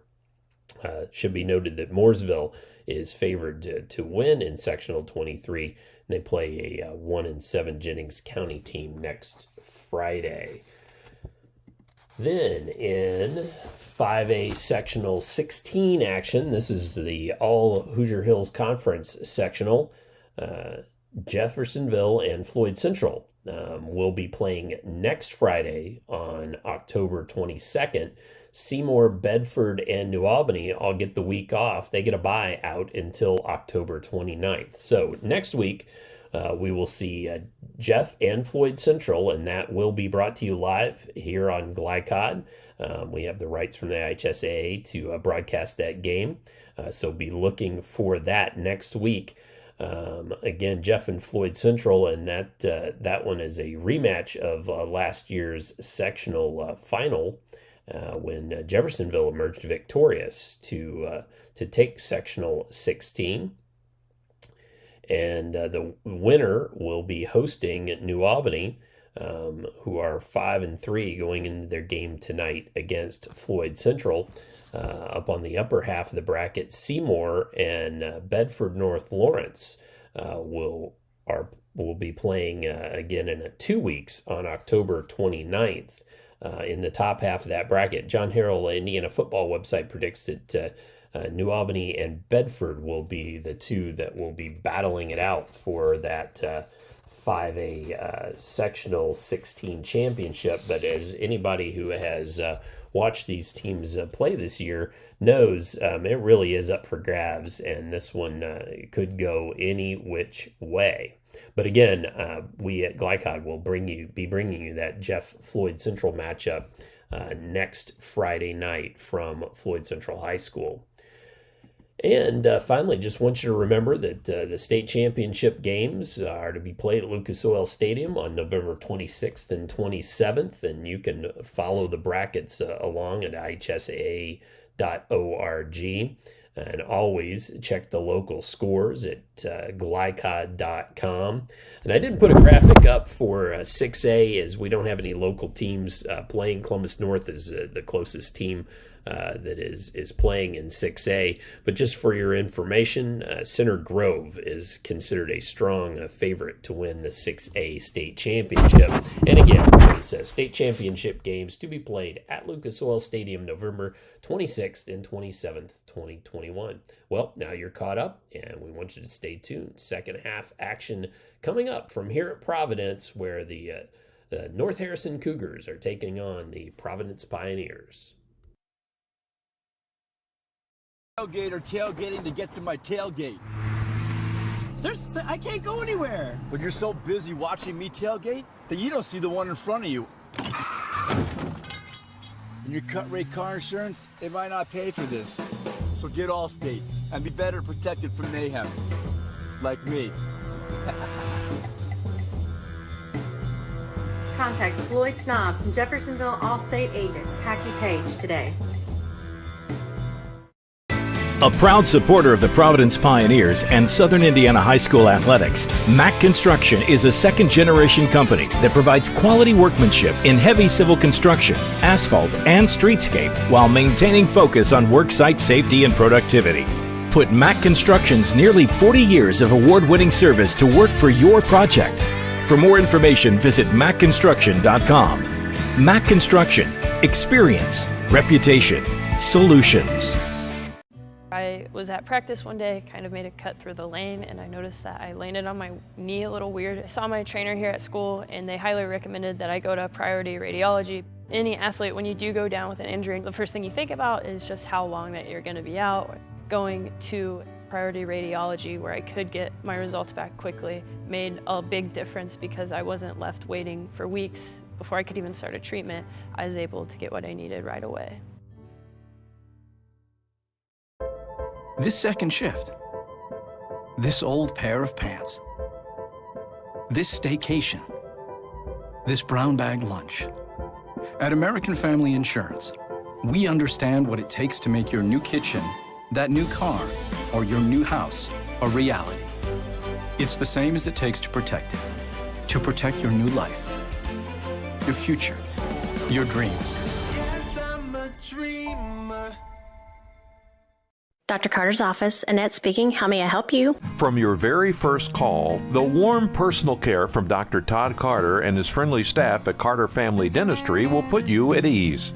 Dr. Carter can take care of you and your family's dental needs, from gentle cleaning to complex procedures. Visit drtoddcarter.com to learn why generations put their trust in Dr. Carter for their dental health. Or to schedule an appointment, call Annette or Joyce at 812-944-5155.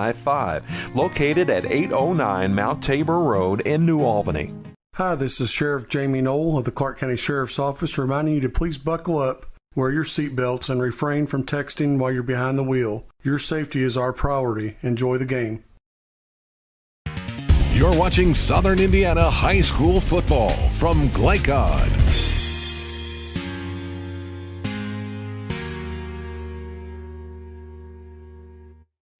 As we await the second half kickoff, the ball to be kicked away by the North Harrison Cougars for second half action. Brian Wall and Cade Unruh, the deep backs for Providence. Landon McIntyre kicking off for the Cougars. Or if you're a North Harrison fan, they're probably called the Cougs. So McIntyre will boot it away from the 40 as we get ready for second half action.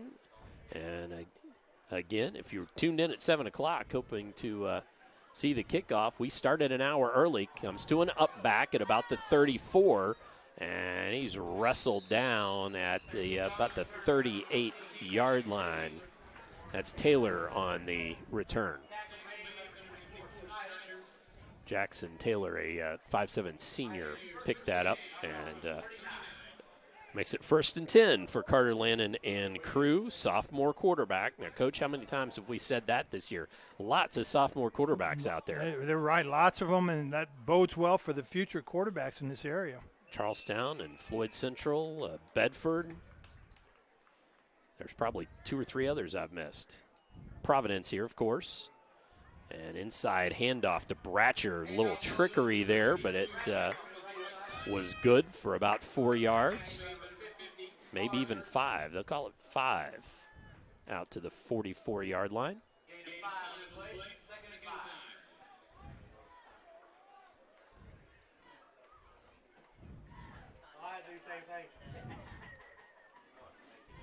So 2nd and 5 just underway here in the third quarter.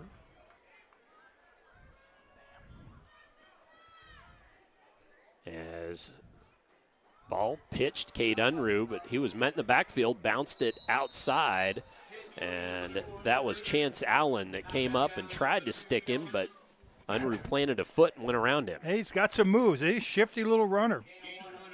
He's got speed, he's got quickness, agility. Unruh really is a kid playing much, much bigger than his size.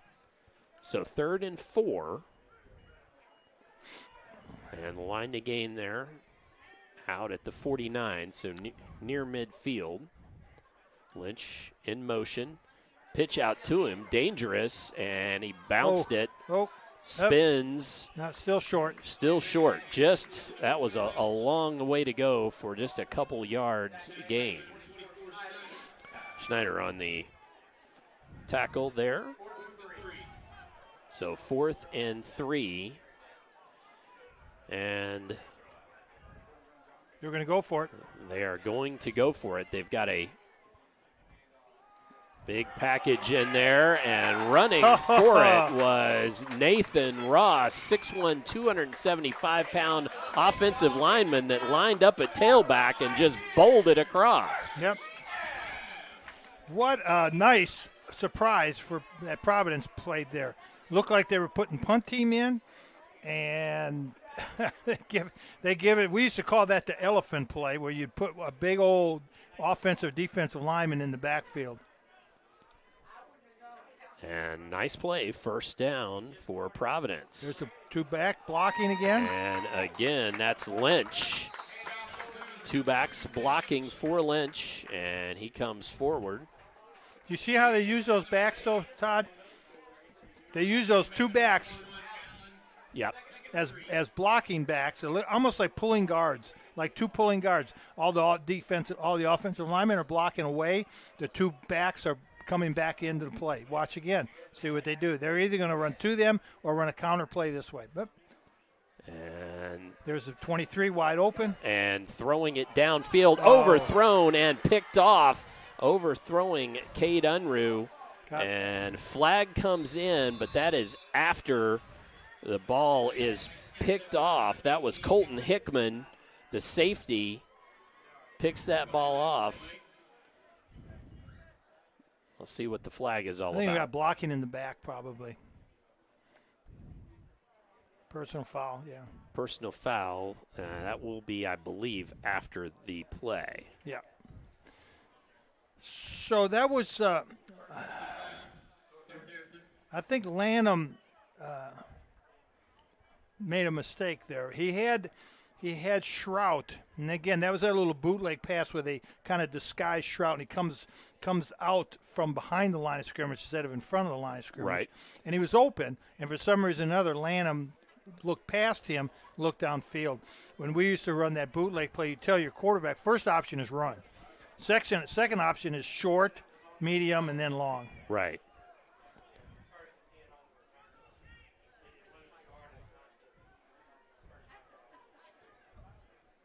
So the ball on the 24-yard line. Cougars 1st and 10.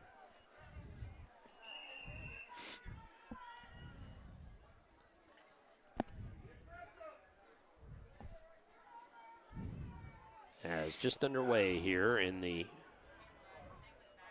second half. And ball on the turf. Providence says they've got it. Let's see. Let's see. Lots of hands going that direction. And sure enough.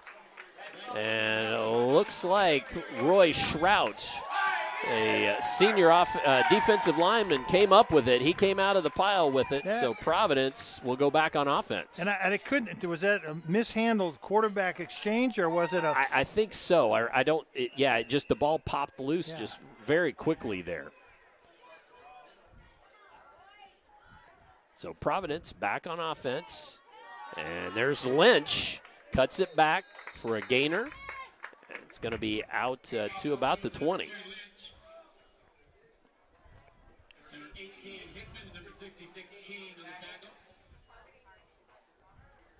So ball down to the 20, gain of 5. 2nd and 5 for the Pioneers. It's Carter Lannon and company. And, Lynch is another one of those guys. He's 5'8", 150 pounds, and just plays so much bigger. So Lannon pulled it out of the belly of Lynch, and the defense was right there. Yes, Landon King, big Landon King was in there, and several others. Leffler, obviously. So no gain and 3rd down for the Pioneers. They sorely would like to score here to keep this ball game in a relevant score category. Well, and really they're in 4-down territory. So, make 3 yards here and 3 yards on the next play. You got your first down. Don't get greedy. So in motion, Lynch, and that was keeper. Yeah, quarterback draw. We saw them score on that play. But this time, I'm not sure if it was the turf monster or was just an arm came in and tripping up Carter Lannon. 4th and 5. So what's Coach McDonald going to dial up here? What has he got up his sleeve? Well, the offensive staying on the field, so you knew there was not going to be a field goal attempt. Well, look for Lanham to roll out to the right, run some kind of bootleg. If it's surprising me, they're under center, and so man in motion. That's Wall. Yeah, that's going to pitch, and here comes a penalty. So Unruh, he will be short. He didn't make the first down either. So the flag comes in, but I have the feeling that will be declined, and it will be turnover on downs. Yeah, illegal procedure, right. Yeah. The motion man went forward, stumbled, was leaning and moving. So illegal procedure against, and did they decline that? They did. Okay. They did. So turnover on downs.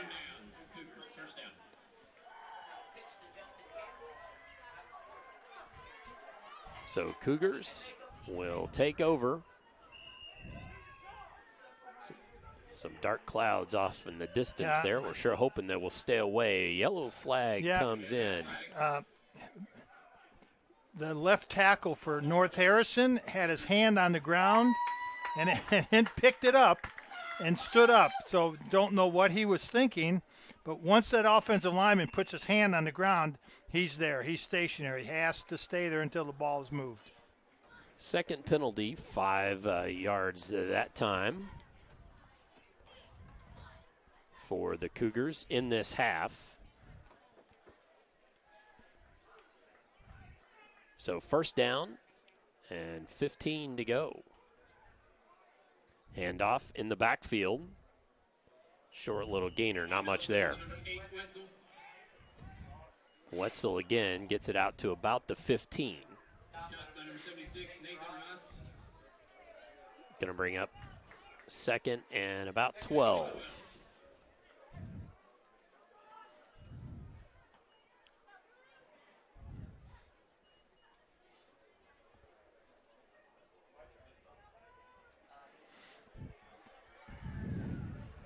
Second and 12 here. And Beach rolling out, pitches it, has a man, and that's Kellums. Yeah, nice. Kellums with the completion out to the 25-yard line. Still short of the line to gain, but certainly that's much more manageable 3rd and 2. And Colt Beach, has he thrown an incompletion yet? I don't think Colt Beach has thrown an incompletion. I don't believe so, and no. He's 4 for 4 or 5 for 5, and they've all gone to Kellums.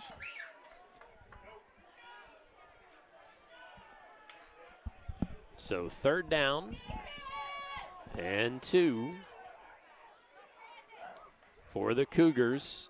Beach hands off Wetzel. Wetzel keeps his feet moving, falls across to near the 30-yard line, and that will move the chains. I thought he was down in the backfield, and he just kept those legs a-churning. He was down in the backfield, and you're right. He did just keep churning away. Big, strong kid. So first down. 6'1", 200-pound, 11th grader. We'll see him next year again. Now these North Harrison Cougars, we should note, they've got a bit of a tall order coming off of this game. They will head to Heritage Hills next week for the first round IHSAA playoffs. Oh, met in the backfield there. Whoa!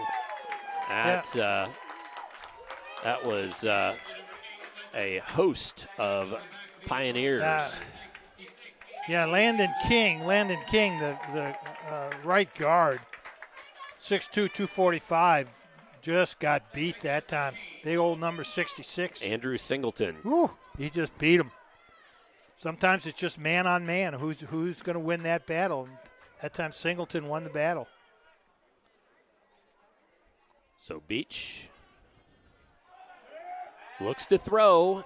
Has a man out there. That one was incomplete. I bet that was Kellums. I bet he was throwing to Kellums. Sure was. And Cade Unruh was out there and broke it up. It was Kellums out there.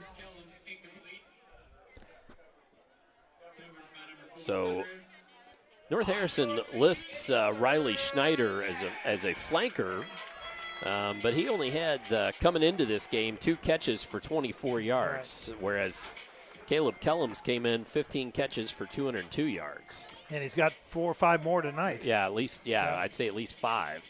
So 3rd down and 13. We'll see what North Harrison dials up. Cole Beach looks to throw, has Kellums. He makes the first man miss, falls forward. He's going to be near the line. Close. That's going to be real close. It's going to be very close. No, they already gave it to him. I believe they did already give it to him. Too late to call it back now. I think first down and wind the clock. If I was Coach McDonald, I might be a little upset because I'd want that measured. Now, producer Colby immediately signaled first down. Yes, he did. He had that. He was sure of it. I wasn't so sure. I thought that was a very generous, maybe not generous spot, but it was should have been measured maybe. High formation backfield, handoff to the up back, and that's Hickman. Hickman with a short gainer just on a power run there, 3 or 4 yards. And really, at some point, it becomes just as big a friend. You know, the North Harrison has a 12th man in this, and that is the clock. The clock, right. And they're methodical, just taking control of the line of scrimmage. Come on. So 2nd down. Got 10 seconds. Beach 6, 5. under center. Yep, got it off. Handoff. Wetzel met in the backfield and drug down. And that was Lynch. Yep. And Thomas. Who else was in? Cooper Ross was Yep. in on that as well. So I think I might cover Kellums. yeah, that wouldn't be a bad play on 3rd and 6. I just have a feeling that the ball, if they're going to pass it, it's going to go to Kellums.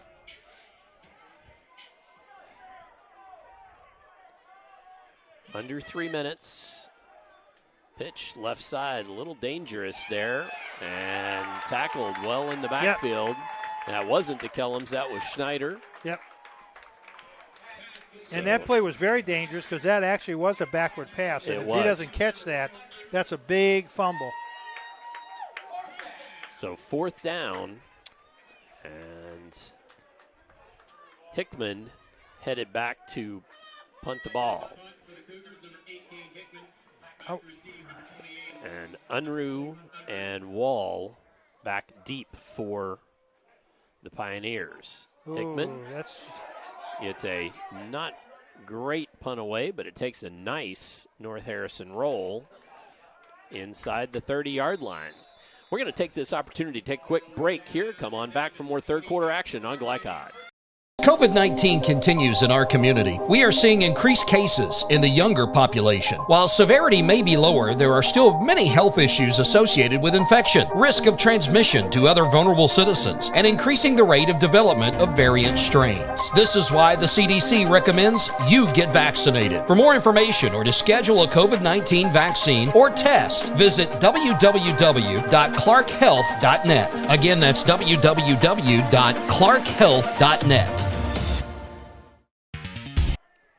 And we are back with the snap. Coach just saying, important for Providence to score here, and started that one off nicely with Lynch on a nice run, left side, gain of 7. We jump back from that break quickly. The referees, they know as well as everybody else that there's more rain and maybe some storms are coming, so they really want to try to get this in.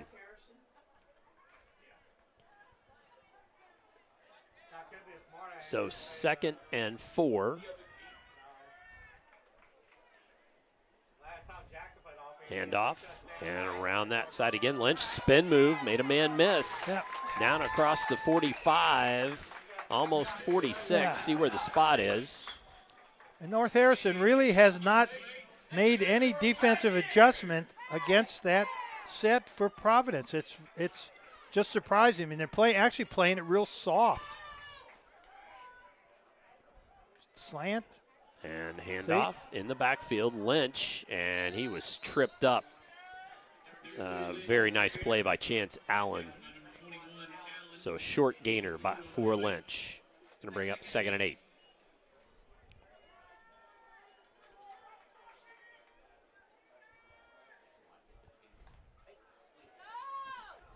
As the Pioneers, they will travel to Switzerland County next week, first round of the playoffs. Pass out to Wall. He's got the first down and a little more. Allen on the tackle. Nice pass there from Carter Lannon. I think Wall intercepted that ball from Unruh. Oh, okay. I think Wall. I don't think Wall was the intended receiver there. Trips left, handoff to Lynch. So some blockers, and actually Cade Unruh in the middle of that. He may have paid the price for that a little bit too, because he got a helmet full of Thomas Lynch, but a nice gainer by Lynch. 2nd and 5. Trips left again. Yep. And, they were going to run the same play. And this time, big old Nick Gunter came in there and broke that up, the big senior. And that brings us to the end of the 3rd quarter. So let's step away, catch a break from our wonderful sponsors. Come on back, 4th quarter action for you on Glicod.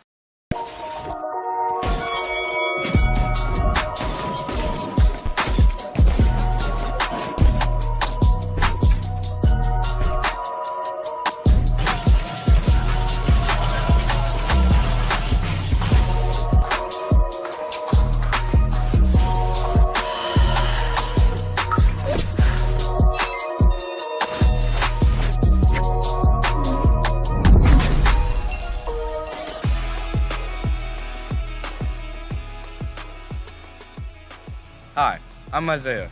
And I'm Grant.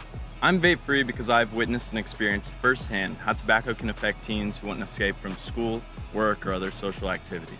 When it comes to curbing teenage use of tobacco and e-cigarettes, actions speak.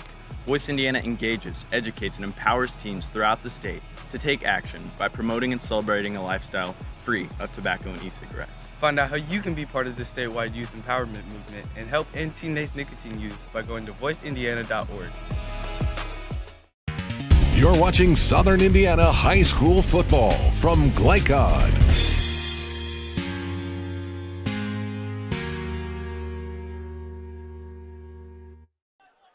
And to start the 4th quarter, and he's, again, we'll tell you, these referees probably pushing it a little bit, try to get this in. Pass down to Unruh, caught in traffic. What a catch down to the 20-yard line. Coach, that was a beautiful catch. I'm telling you, that Lanham to Unruh is a devastating combination. That's the David and Goliath, That's the right. sling and slinging the stone right there. All right, Providence trying to go fast. I was going to try to get you some scores here, and I will. But first, Lannon to Lynch. Lynch, a little trip up in the backfield. A flag comes in. We'll see what that's all about. While we're doing that, tell you that Clarksville big up over Rock Creek, 56-0 at half. Floyd Central over New Albany, 10-7 at half. Charlestown, 21-7 over Pekin Eastern. Jennings County Jeff is Jennings County 7, Jeff 6. And Corden Central and Silver Creek are zeros in the 1st quarter. So tell me about that flag, Coach. Well, it was a holding penalty, and that hurts Providence. But you know they can throw the ball. They got Unruh. They got Lanham. So that 10-yard penalty, not as big a deal. No, they're wideouts. Unruh. He couldn't come down with it, and actually, in some ways, might be better that he just knocked it to the turf, because that was going to be a big loss. 2nd down. Caleb Clemens, that's a good receiver, makes a nice play on defense also. Comes up good. He came up out of his cornerback spot, made a nice play. So 2nd and 20 for Carter Lannon and company.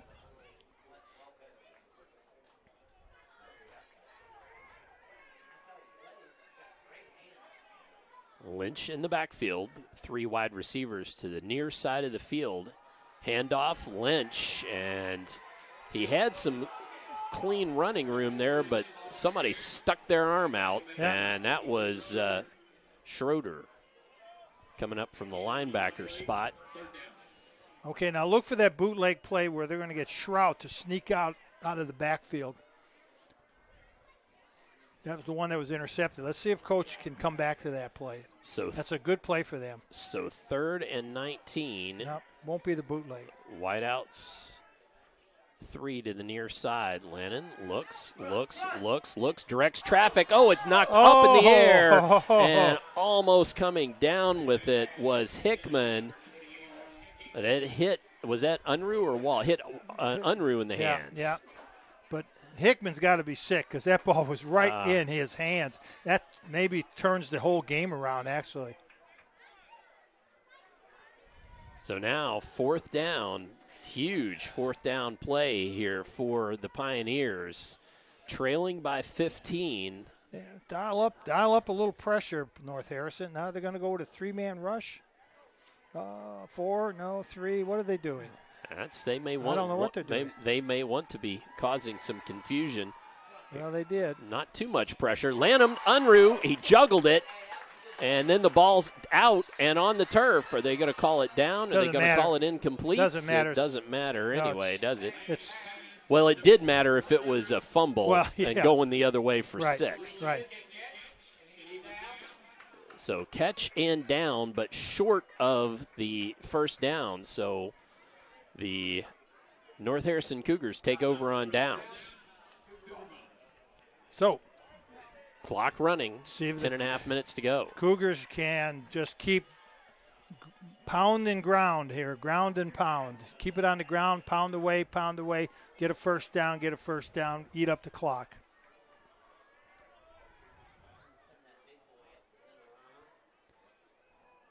And handoff, right side, just a nice power run there by Wetzel. Wetzel, who scored 3 times in the first half. All 3 of the North Harrison scores. And we've had a scoreless second half. Sure have. Yeah. And had some nice plays, some big plays, and then team stalled.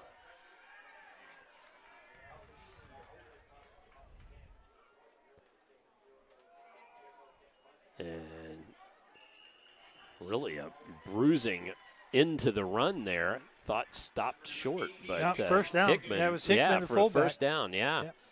He just kept those legs a churning again. That middle area, North Harrison has found something in that middle area between the center, their center and 2 guards. They've found a soft spot in Providence's defense. The quarterback sneak and those fullback quick hitters have been very effective. So again, both of these teams in action next week, first round of the IHSAA sectional action. Handoff, Wetzel. Flag comes in. Holding. Most likely. That's holding. Usually where it goes. Holding. So it's a short gain. Flag lies at the 31.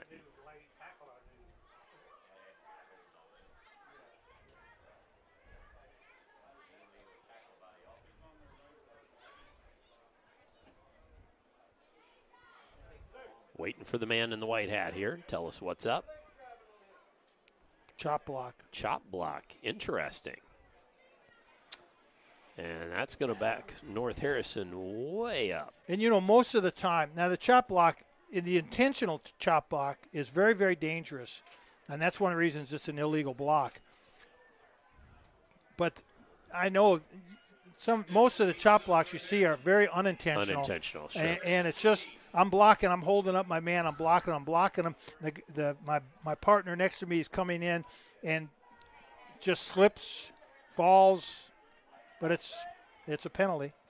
So 15-yard penalty makes it first and forever. But Wetzel gets away, avoids the man in the striped shirt. Flag comes in, finally brought down at the 35-yard line.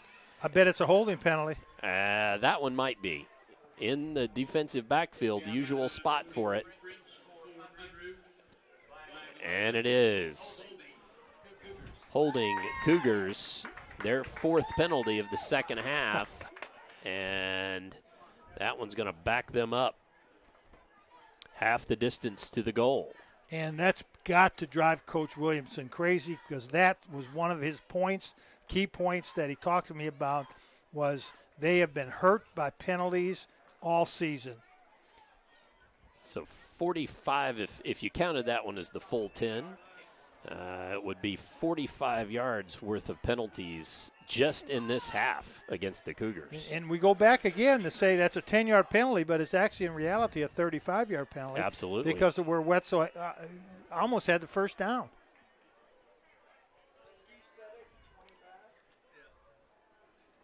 So Providence has got great field position. They're just really not doing much with it. Well, they may get the ball back here in pretty good field position if they can hold these Cougars. Beach steps up, and he is waiting for every second possible to slip off the clock, and then he just piles forward. Yeah. And so they're playing the time game, up 2 scores here. Yeah. Well, and Providence's defensive linemen, all they did was dive at the offensive lineman's feet. I mean, that was just I don't like that because you sacrifice players. Right. You need to keep your guys on their feet. So, on this second and hugely long play, let's see, 2nd and 32. 2nd and 32. What do we have in our offense for 2nd and 32? Normally you'd want to try, if you're trying to get the first down, you want to try to get 10 or 15 of it, but Wetzel might get you more. He's around the outside, tripped up, finally ridden out of bounds. Yes. Well, that helps. That gives them a little breathing room when they're going to punt. Absolutely. And that's what did surprise me a little bit about that first down dive play was, you want to get your punter some room. Yeah. If you're thinking you're just going to run clock, boy, try to do something to get a few yards away from that end zone. 7:21 on the clock. We have managed to thus far stay dry during this ball game that started an hour early after a deluge in just pregame. Trying to get it in before more storms. Golden Beach, handoff, right side. Around that side went Whitaker. Haven't called Whitaker's number much, but no, you haven't. He technically got the start tonight. But they found something with Sawyer Wetzel very quickly and stayed with him most of the night. All right, fourth down, and it looks like the punt team is coming on. Colton Hickman. So if Providence wants to take a chance here, I might dial up a punt block if they've practiced that. So Unruh and Wall both are back. So rather than just a single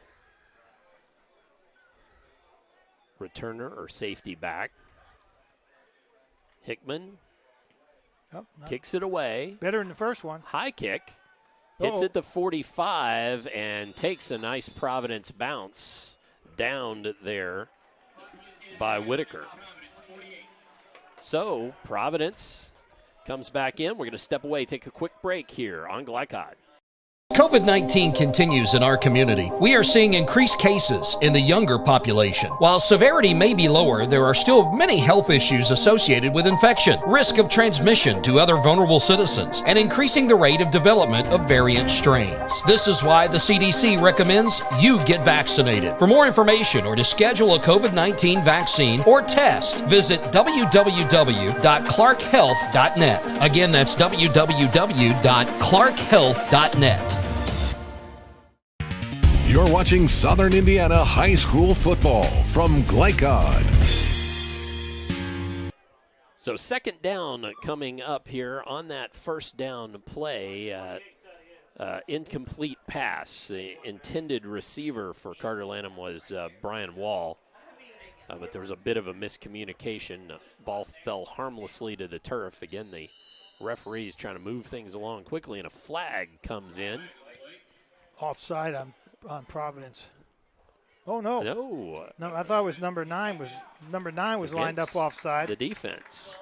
So 5th penalty. That's just a 5-yarder, but it's 5 yards closer to the end zone and into Cougar territory for Providence.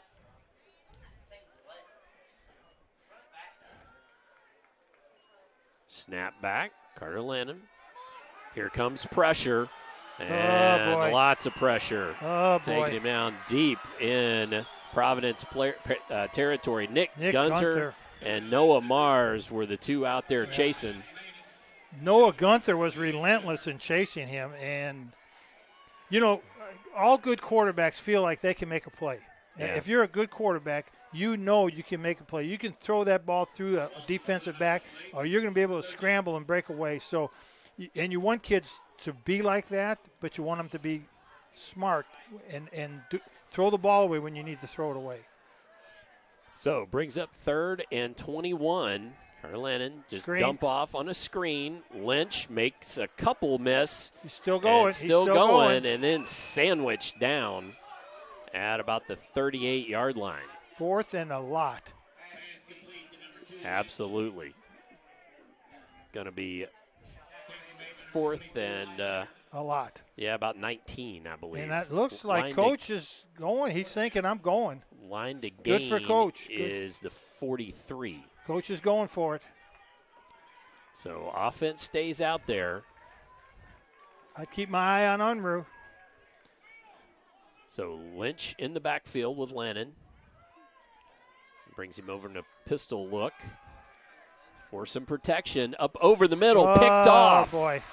Riley Schneider's going the other way. He's gone. It's going to be one man to beat, Yeah. and it is a 55-yard interception for touchdown pick 6. Riley Schneider, his big moment, man. That was a great pick on his part.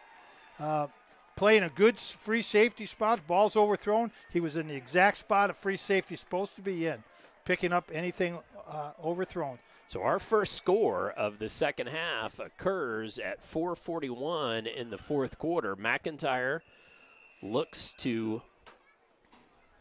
pop the ball through here in the extra point, but already we've got a 27-6 score. And the kick is up. Kick is good. So 28-6 our score. North Harrison on top. Let's step away. When we come back, we'll finish up the fourth quarter action here on Glicod. Everybody wants to be told that they have cancer. When you find out that you have cancer, you want to make sure and try to get it treated as quickly as possible.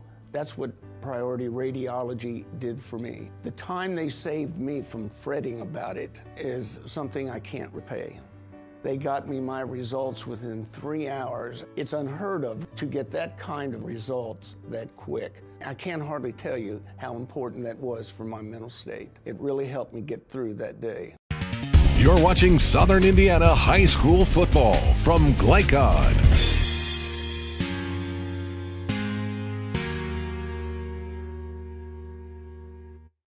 So we were discussing that interception as we were in break there. And, Coach, you want to describe what North Harrison was doing? Well, North Harrison went with what we would call a prevent defense. They had a 3-man rush, but they had 3 deep, and the 3 deep guys were lined up right at the first down marker and didn't back up because they knew we have to keep everything in front of the first down marker. Ball was overthrown, and can't think of the young man's name. Schneider intercepted it, and that's the worst thing you could have done is kick the ball out of bounds. Yep. Yeah, I mean. So ball kicked out of bounds. You might as well go for an onside kick if you're going to kick the ball out of bounds. So McIntyre boots the ball out of bounds, and Providence will take over, trailing now 28-6, 4:41 our time remaining. And I'm not so sure that the like we told you before, the striped shirts down there, I'm not so sure one of them's not checking the weather app on their phone. They don't. They've managed to stay dry thus far. They want to move it along. They do want to move it along. I don't blame them. I don't blame them. Where is Unruh? Well, at the moment he's standing in the backfield. Oh, but okay, let's see if he's headed somewhere, or if that's where he's going to be. So he is. It's a tailback. He is lined up at tailback. And they pitch it to him. It's a reverse. And then it's a reverse. Oh, boy. And it doesn't look so good. Brian Wall caught in the backfield, and that didn't work so well. And I think that was maybe not. It kind of looked like it may have been a reverse pass, like Coach McDonald is going deep into the playbook bag to pulling out some plays. He's got to find something that's going to work, and he's got to do it quickly because they've got to score quick and get the ball back. So with 4:09 on the clock here in the fourth quarter, we got a second and about 19 or so.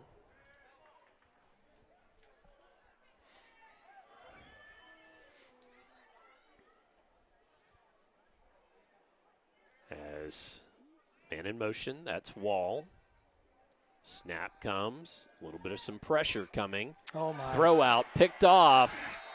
And that was Garrett Schroeder. Yep. Garrett Schroeder with the interception. Big senior stepped into that passing lane, and North Harrison gets the ball back. Yep. Yeah, they did. It was good defensive play by Schroeder, and a little bit of pressure on Lanham. But, in defense of Lanham, North Harrison knows he has to throw so they can play their pass defense. Absolutely. So, it's hard enough. It's hard enough being the quarterback when they don't know you got to pass. Right. When they know you have to pass, it makes it tougher. Beach, handoff, Wetzel, right side, makes the first man miss and then runs into a swarm of Pioneers. Yeah, Coach, I listen sometimes to Rick Venturi on the radio call for the Indianapolis Colts, and right. he talks a lot about making teams one-dimensional. And right. once they're one-dimensional, you know what you're defending, right? Yeah, exactly. So that's just that sort of situation. I said this also when I was coaching, that if the quarterback was just going to be a drop-back passer, then I knew exactly where he was going to be, and I could design a defense to get to the quarterback. Or if right. the quarterback was going to roll out all the time, I could design. But if the quarterback is going to drop back, roll out, take three-step drops, play action, makes it really, really hard. Oh, there's a good running play. Yeah, nice run that time by Owen Whitaker. Yep. And Whitaker was really the guy we were expecting to start. Well, and he did, but came out after just a couple plays, Yeah. and we haven't called his number much. It's been a lot of Sawyer Wetzel. Yep. A lot of Sawyer Wetzel. He's carried the load tonight. And coming into the game, they were pretty even. 111 rushes for Whitaker and 105 for Wetzel. And a few more yards for Wetzel, 613 coming into the game, 576 for Whitaker. But that is spread out quite a bit tonight. Up there in their victory formation. They are in the victory formation. That first down pretty well salted it away. So, no, let's see. Why didn't the clock move? I don't know. That's a good question. Why is the clock not moving? Is the clock not moving? All right. So now we're trying to figure out what the hell's figure it going out. on. Time out. So if we're going to stay on, I have just a second. Yes, we are. Absolutely. I'm going to give a shout out. There was a gentleman that I was talking to before the game, one of my former players, who has a son playing for Providence. Mm-hmm. And so we had a nice kind of reminiscing of days when he was playing at New Albany High School. But I said I would give his son a shout out tonight, and that's Gannon State. He's a senior. This is only his second year playing football. So I admire a young man, first of all, for coming out to play football. Mm-hmm. I think that's just wonderful. And I admire a senior who stuck it out when he's not playing. He doesn't get to play much. So good for him, good for Providence, good for football. Absolutely. So that shout out there by Coach. Should remind you that next week we will be at Floyd Central for Floyd Central Jeff in that 5A first round sectional 16 ball game between Jeff and Floyd Central. And then lurking out there is New Albany. They and Seymour and BNL don't play till the second week. Now Whitaker does run a play forward nearly to the first down marker. And let's see. It's going to be close. So it's going to be third down and about a yard or yard and a half. Taking a knee thing was weird. I don't know what that was, yeah. That was a first down. There was 2 minutes left, 2:19 actually, when they did it. So now, 3rd and 1 yard to go, but only about 3 yards from the end zone. Handoff, Wetzel falls forward. He's going to be near a touchdown. They're going to say he's down just shy. He's got the first down. which doesn't really matter anymore. No, fresh set of downs, and in reality, this is one of those where does the coaching staff of North Harrison want to try to punch it in, or do they just kneel down? It sure looks like they're just going to kneel down. Colt Beach and company need to let that play clock run all the way down. You know what, Todd? That says a lot about Coach Williamson right there, that he had an opportunity to really rub Providence's nose in it and score again. But that shows what kind of gentleman and what kind of coach he is, that he would not do that. From the one. From the 1 yard line. Yep. And so good for him. That shows what kind of class he has. So as the teams head to the sidelines, that will do it all but the final ticks running out on the clock. And the Cougars will improve to 4-5, and the Pioneers will fall to 4-5 as the teams begin the handshake line. And we're waiting for that final buzzer to send it away. But we got this one in without getting rained on, and we thank you. Yep. Stay tuned for the postgame show here on Glicod. Opioid overdoses in Clark County are at record highs. That's why the Clark County Health Department is now training volunteers to administer to victims of opioid abuse the drug Narcan, which may reverse its effects. To find out when and where CPR and Narcan training will be available, visit clarkhealth.net. You can help control the opioid epidemic. A message from the Clark County Health Department. I'm a tailgater tailgating to get to my tailgate. I can't go anywhere. But you're so busy watching me tailgate that you don't see the one in front of you. And your cut rate car insurance, it might not pay for this. So get Allstate and be better protected from mayhem. Like me. Contact Floyd Snobs and Jeffersonville Allstate agent Packy Page today.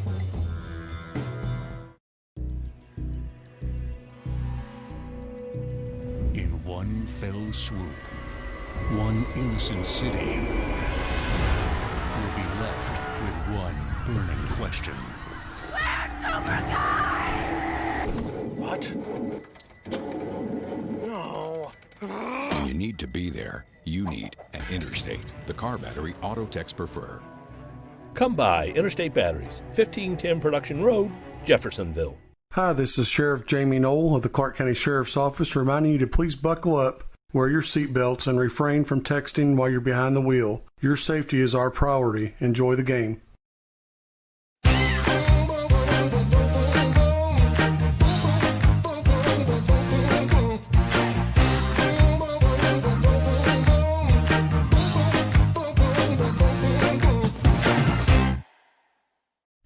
Tonight's post-game recap is brought to you by Interstate Batteries. Find a wide selection of batteries for all types of vehicles at their locally owned Jeffersonville location, 1510 Production Road.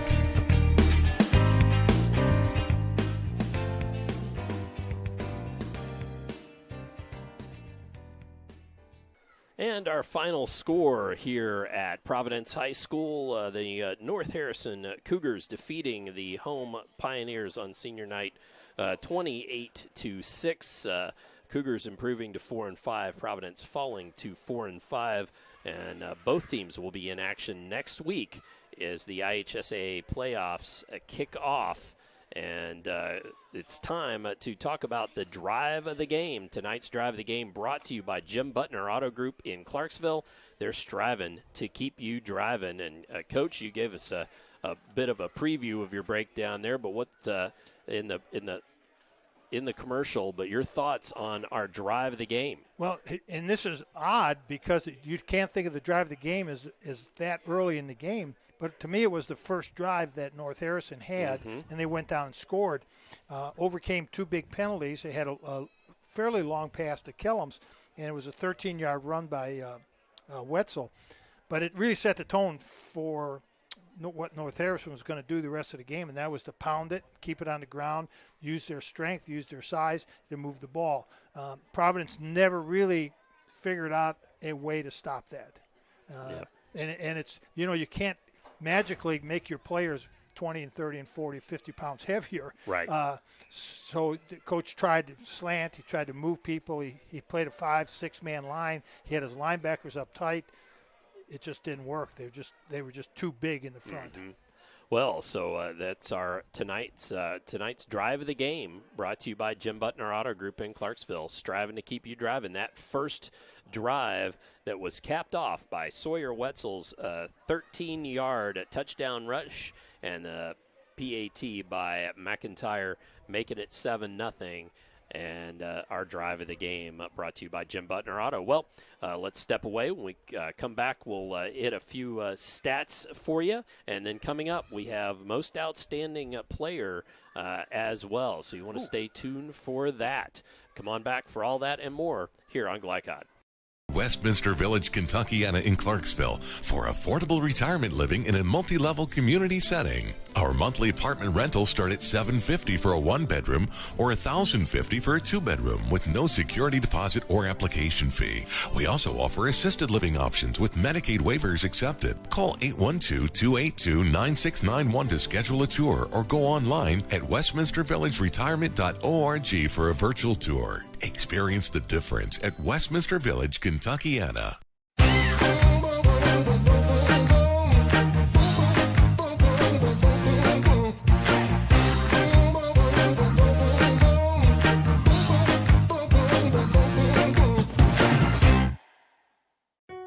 Drug use in adolescence or early adulthood can have a serious impact on a teen's life. Teenagers who use marijuana are more likely to have lower grades, even drop out of school. They may also suffer from impaired driving, higher levels of anxiety, and depression. We all want to see the youth in our community succeed. Regardless of your stance on marijuana, we can all agree that it is not right for teens. Paid for by Drug-Free Communities, the Department of Mental Health and Addictions, and Our Place. As COVID-19 continues in our community, we are seeing increased cases in the younger population. While severity may be lower, there are still many health issues associated with infection, risk of transmission to other vulnerable citizens, and increasing the rate of development of variant strains. This is why the CDC recommends you get vaccinated. For more information or to schedule a COVID-19 vaccine or test, visit www.clarkhealth.net. Again, that's www.clarkhealth.net. I'm your cat. And ever since you brought me home that day, I've been plotting to destroy you. This is a billion years of tiger DNA just ready to pounce. And if you got the wrong home insurance coverage, you could be coughing up the cash for this. So get Allstate and be better protected from mayhem, like meow. Contact Floyd Snobbs and Jeffersonville Allstate agent Packy Page for a quote today. You never know who you're going to run into at a Skyline. I moved to Cincinnati and I was playing in bands. I met Michael and we've been playing and writing music ever since. We live 300 feet from a Skyline and we go there constantly. And I'm sure there have been multiple times where we've gone before a show and then after the show. Any time for us is Skyline time. It has a feeling kind of like those mom and pop diners, also like a deep charm for me. It's just good hangs there at Skyline.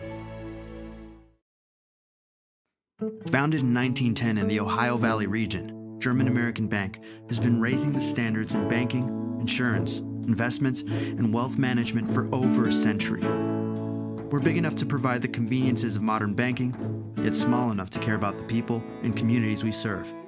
Because we believe that when a community thrives, its people prosper. Strengthening our community since 1910. German American Bank. You're watching Southern Indiana High School football from Glicod.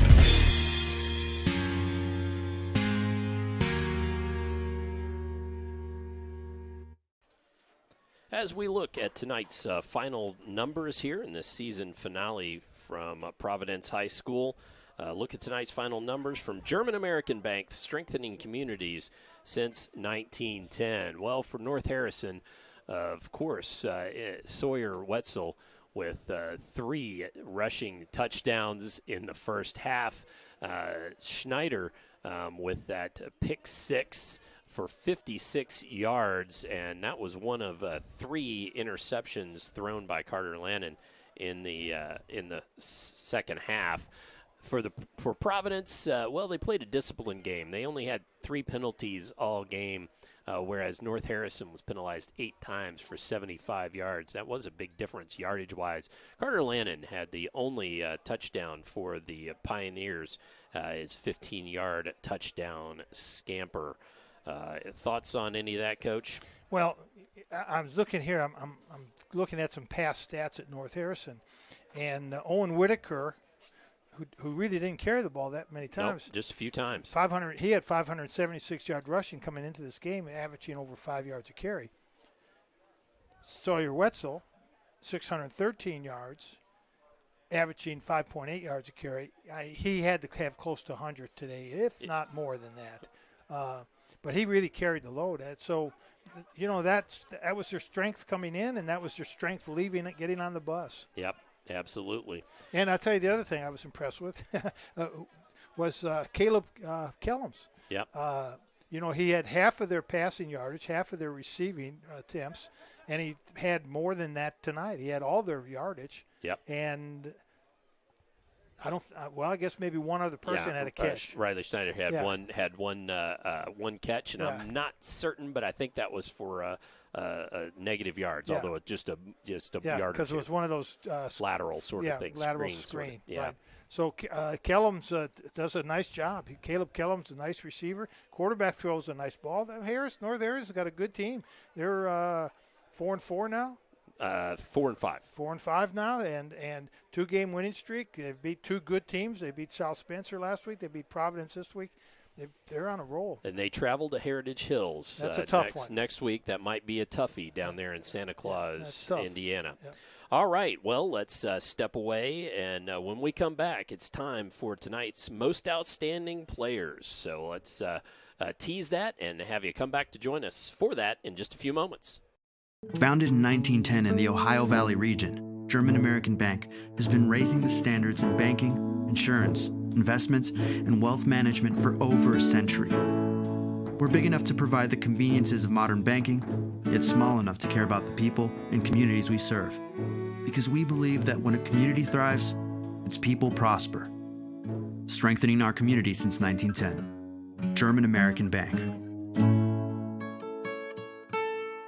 You're busy, always on the go, and when your car needs repaired, you need it done right. At Call's Body Shop, you can make an estimate appointment to better serve you. Just call 812-949-5245 and schedule a time that fits your schedule. They're open Monday through Friday, 8 to 5, and are family-owned and operated. They've been serving Southern Indiana since 1954 at 2801 Mount Tabor Road in New Albany. It's your car, and you have a choice on your repair. Call's Body Shop. Can they fix it? Yes, they can.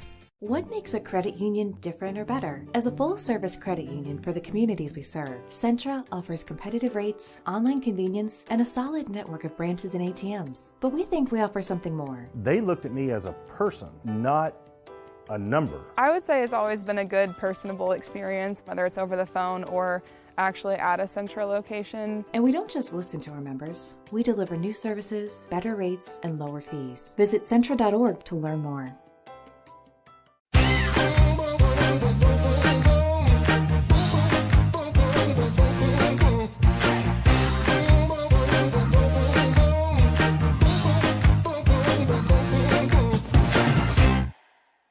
Visit Westminster Village, Kentuckiana in Clarksville for affordable retirement living in a multi-level community setting. Our monthly apartment rentals start at $750 for a one-bedroom or $1,050 for a two-bedroom with no security deposit or application fee. We also offer assisted living options with Medicaid waivers accepted. Call 812-282-9691 to schedule a tour or go online at westminstervillageretirement.org for a virtual tour. Experience the difference at Westminster Village, Kentuckiana.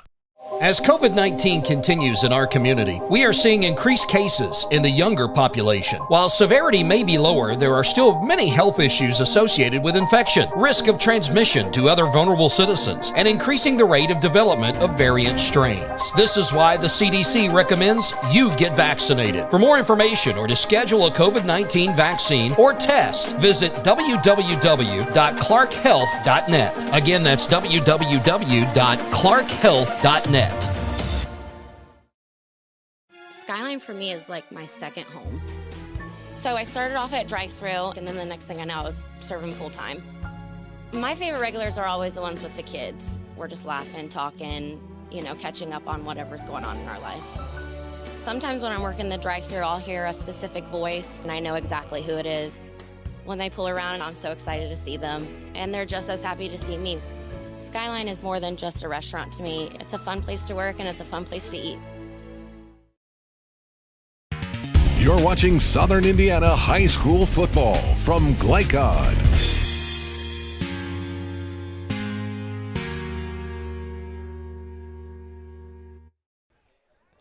As we are in post-game show here on Glicod, where the Cougars of North Harrison, improving to 4-5, defeat the Providence Pioneers 28-6. Almost all the scoring really in the first half, as North Harrison scored 3 times on Sawyer Wetzel rushing touchdowns. Carter Lannon with a rushing touchdown for Providence late in that first half, and then no scores until 4:41 remaining in the game when Riley Schneider stepped into the passing lane, picked off Carter Landon, went 56 yards the other way for the touchdown. Well, that leads us to our most outstanding players. Tonight's most outstanding players brought to you by Skyline Chili on Grant Line Road near I-265. If it's game time, it's Skyline time. Time for Coach to come up with our most outstanding players. Well, Providence has, we'll do Providence first if that's okay. Absolutely. Providence has a lot of kids that do a good job for them. Carter, the quarterback, Unruh, the receiver, Wall, the receiver, Thomas Lynch, the running back. Yep. I mean, all those players contribute and do some really good things. So it's really hard when you look at a team like Providence. It's hard to really pick one of those players as most outstanding. But I think Thomas Lynch, the running back, receiver / defensive back / kick returner, tonight was just a little maybe a head above those other players. So for Providence, Thomas Lynch would be the most outstanding player. Well, when you looked at North Harrison, it was fairly easy to pick their most valuable player tonight. But I tell you, a kid that really changed the game, I mean, really took Providence out of the game, and that was is it Schneider? Yes, Riley Schneider. Riley Schneider. I was looking at my notes there, and it looked like it said Rodney Schneider. I can't read my own writing. Riley Schneider, interception, running back 46 yards? 56 yards. 56 yards. It was a big, big play in the game, but it's really hard to not give Sawyer Wetzel, thank you. Sawyer Wetzel, most valuable player. He just was a hoss out there. What a beast running the ball. He played very, very well this evening. Yeah. So our two most outstanding players of the game, brought to you by Skyline Chili on Grant Line Road, are Sawyer Wetzel and Thomas Lynch. For more information on tonight's winners and to just check out who those have been all year long, please check out Glicod.com. I'd also send you to Glicod.com to check out scores from all the local area games. We've got some up on the ticker, but of course we started early, so a lot of those have not gone to final yet, so you want to check those out on Glicod.com. Well, for final thoughts, Coach, going into playoffs next week, let's just talk about these two teams. And very quickly, as you said, Providence travels to Switzerland County, and North Harrison travels to out to Santa Claus to Heritage Hills. Yeah, by far, North Harrison's going to have a much, much tougher game of it than Providence. Heritage Hills is, for the past 20 years have been outstanding. Yeah, very good. And Switzerland County really has just revived their football program, maybe 10, 15 years ago. Yep. So they're still in the process of figuring out how to play football in Switzerland County. And so I think Providence, although they have a long road trip to Switzerland County, I think Providence would be my pick in that game. The one I'm interested in is the Silver Creek Martinsville game. I think that is going to be a really Silver neat Creek game. hosts that. Yep. And we're going to be at we're going to be at Floyd Central for Jeff Floyd game. Central. So fun. That's Floyd Central's a good place to work. They got a beautiful press box. They treat you nice. So. Yeah. Well, hopefully we'll have nice weather. We'll stay away from rain. Well, with that, we're going to try to get all cleaned up before the rain starts back in. For the most in-depth coverage of Southern Indiana high school sports, visit Glicod.com. Join us next week for more high school football, and that will be Jeff and Floyd Central HSAA playoff action. Tonight's on-site producer was Colby Martin. Glycod's executive producer was Steve Bird. Our cameraman was Oliver Pereiro. For Jim Kazmarek, I'm Dr. Todd Carter saying so long. Once again, our final score, North Harrison Cougars 28, Providence Pioneers 6. You've been watching Southern Indiana High School football on Glycod. Good night. God bless everybody. From Glycod, this has been Jim Butner Auto's Southern Indiana High School football. Jim Butner Auto in Clarksville, striving to keep you driving. Tonight's game was also brought to you by Interstate Batteries, the car battery auto techs prefer. Allstate Insurance Agent Packy Page, he puts you in good hands. The Clark County Health Department, promoting a safe and healthy community. ClarkHealth.net. Community Action of Southern Indiana, helping people, changing lives. By Centra Credit Union, centered around you. Carter Family Dentistry in New Albany. Our Place. Priority Radiology. And by Clark County Sheriff Jamie Knoll. For schedule information about our upcoming broadcasts, visit our website, glicod.com, Facebook and Twitter @Glycod. We thank you for tuning into this live sports presentation from Glycod.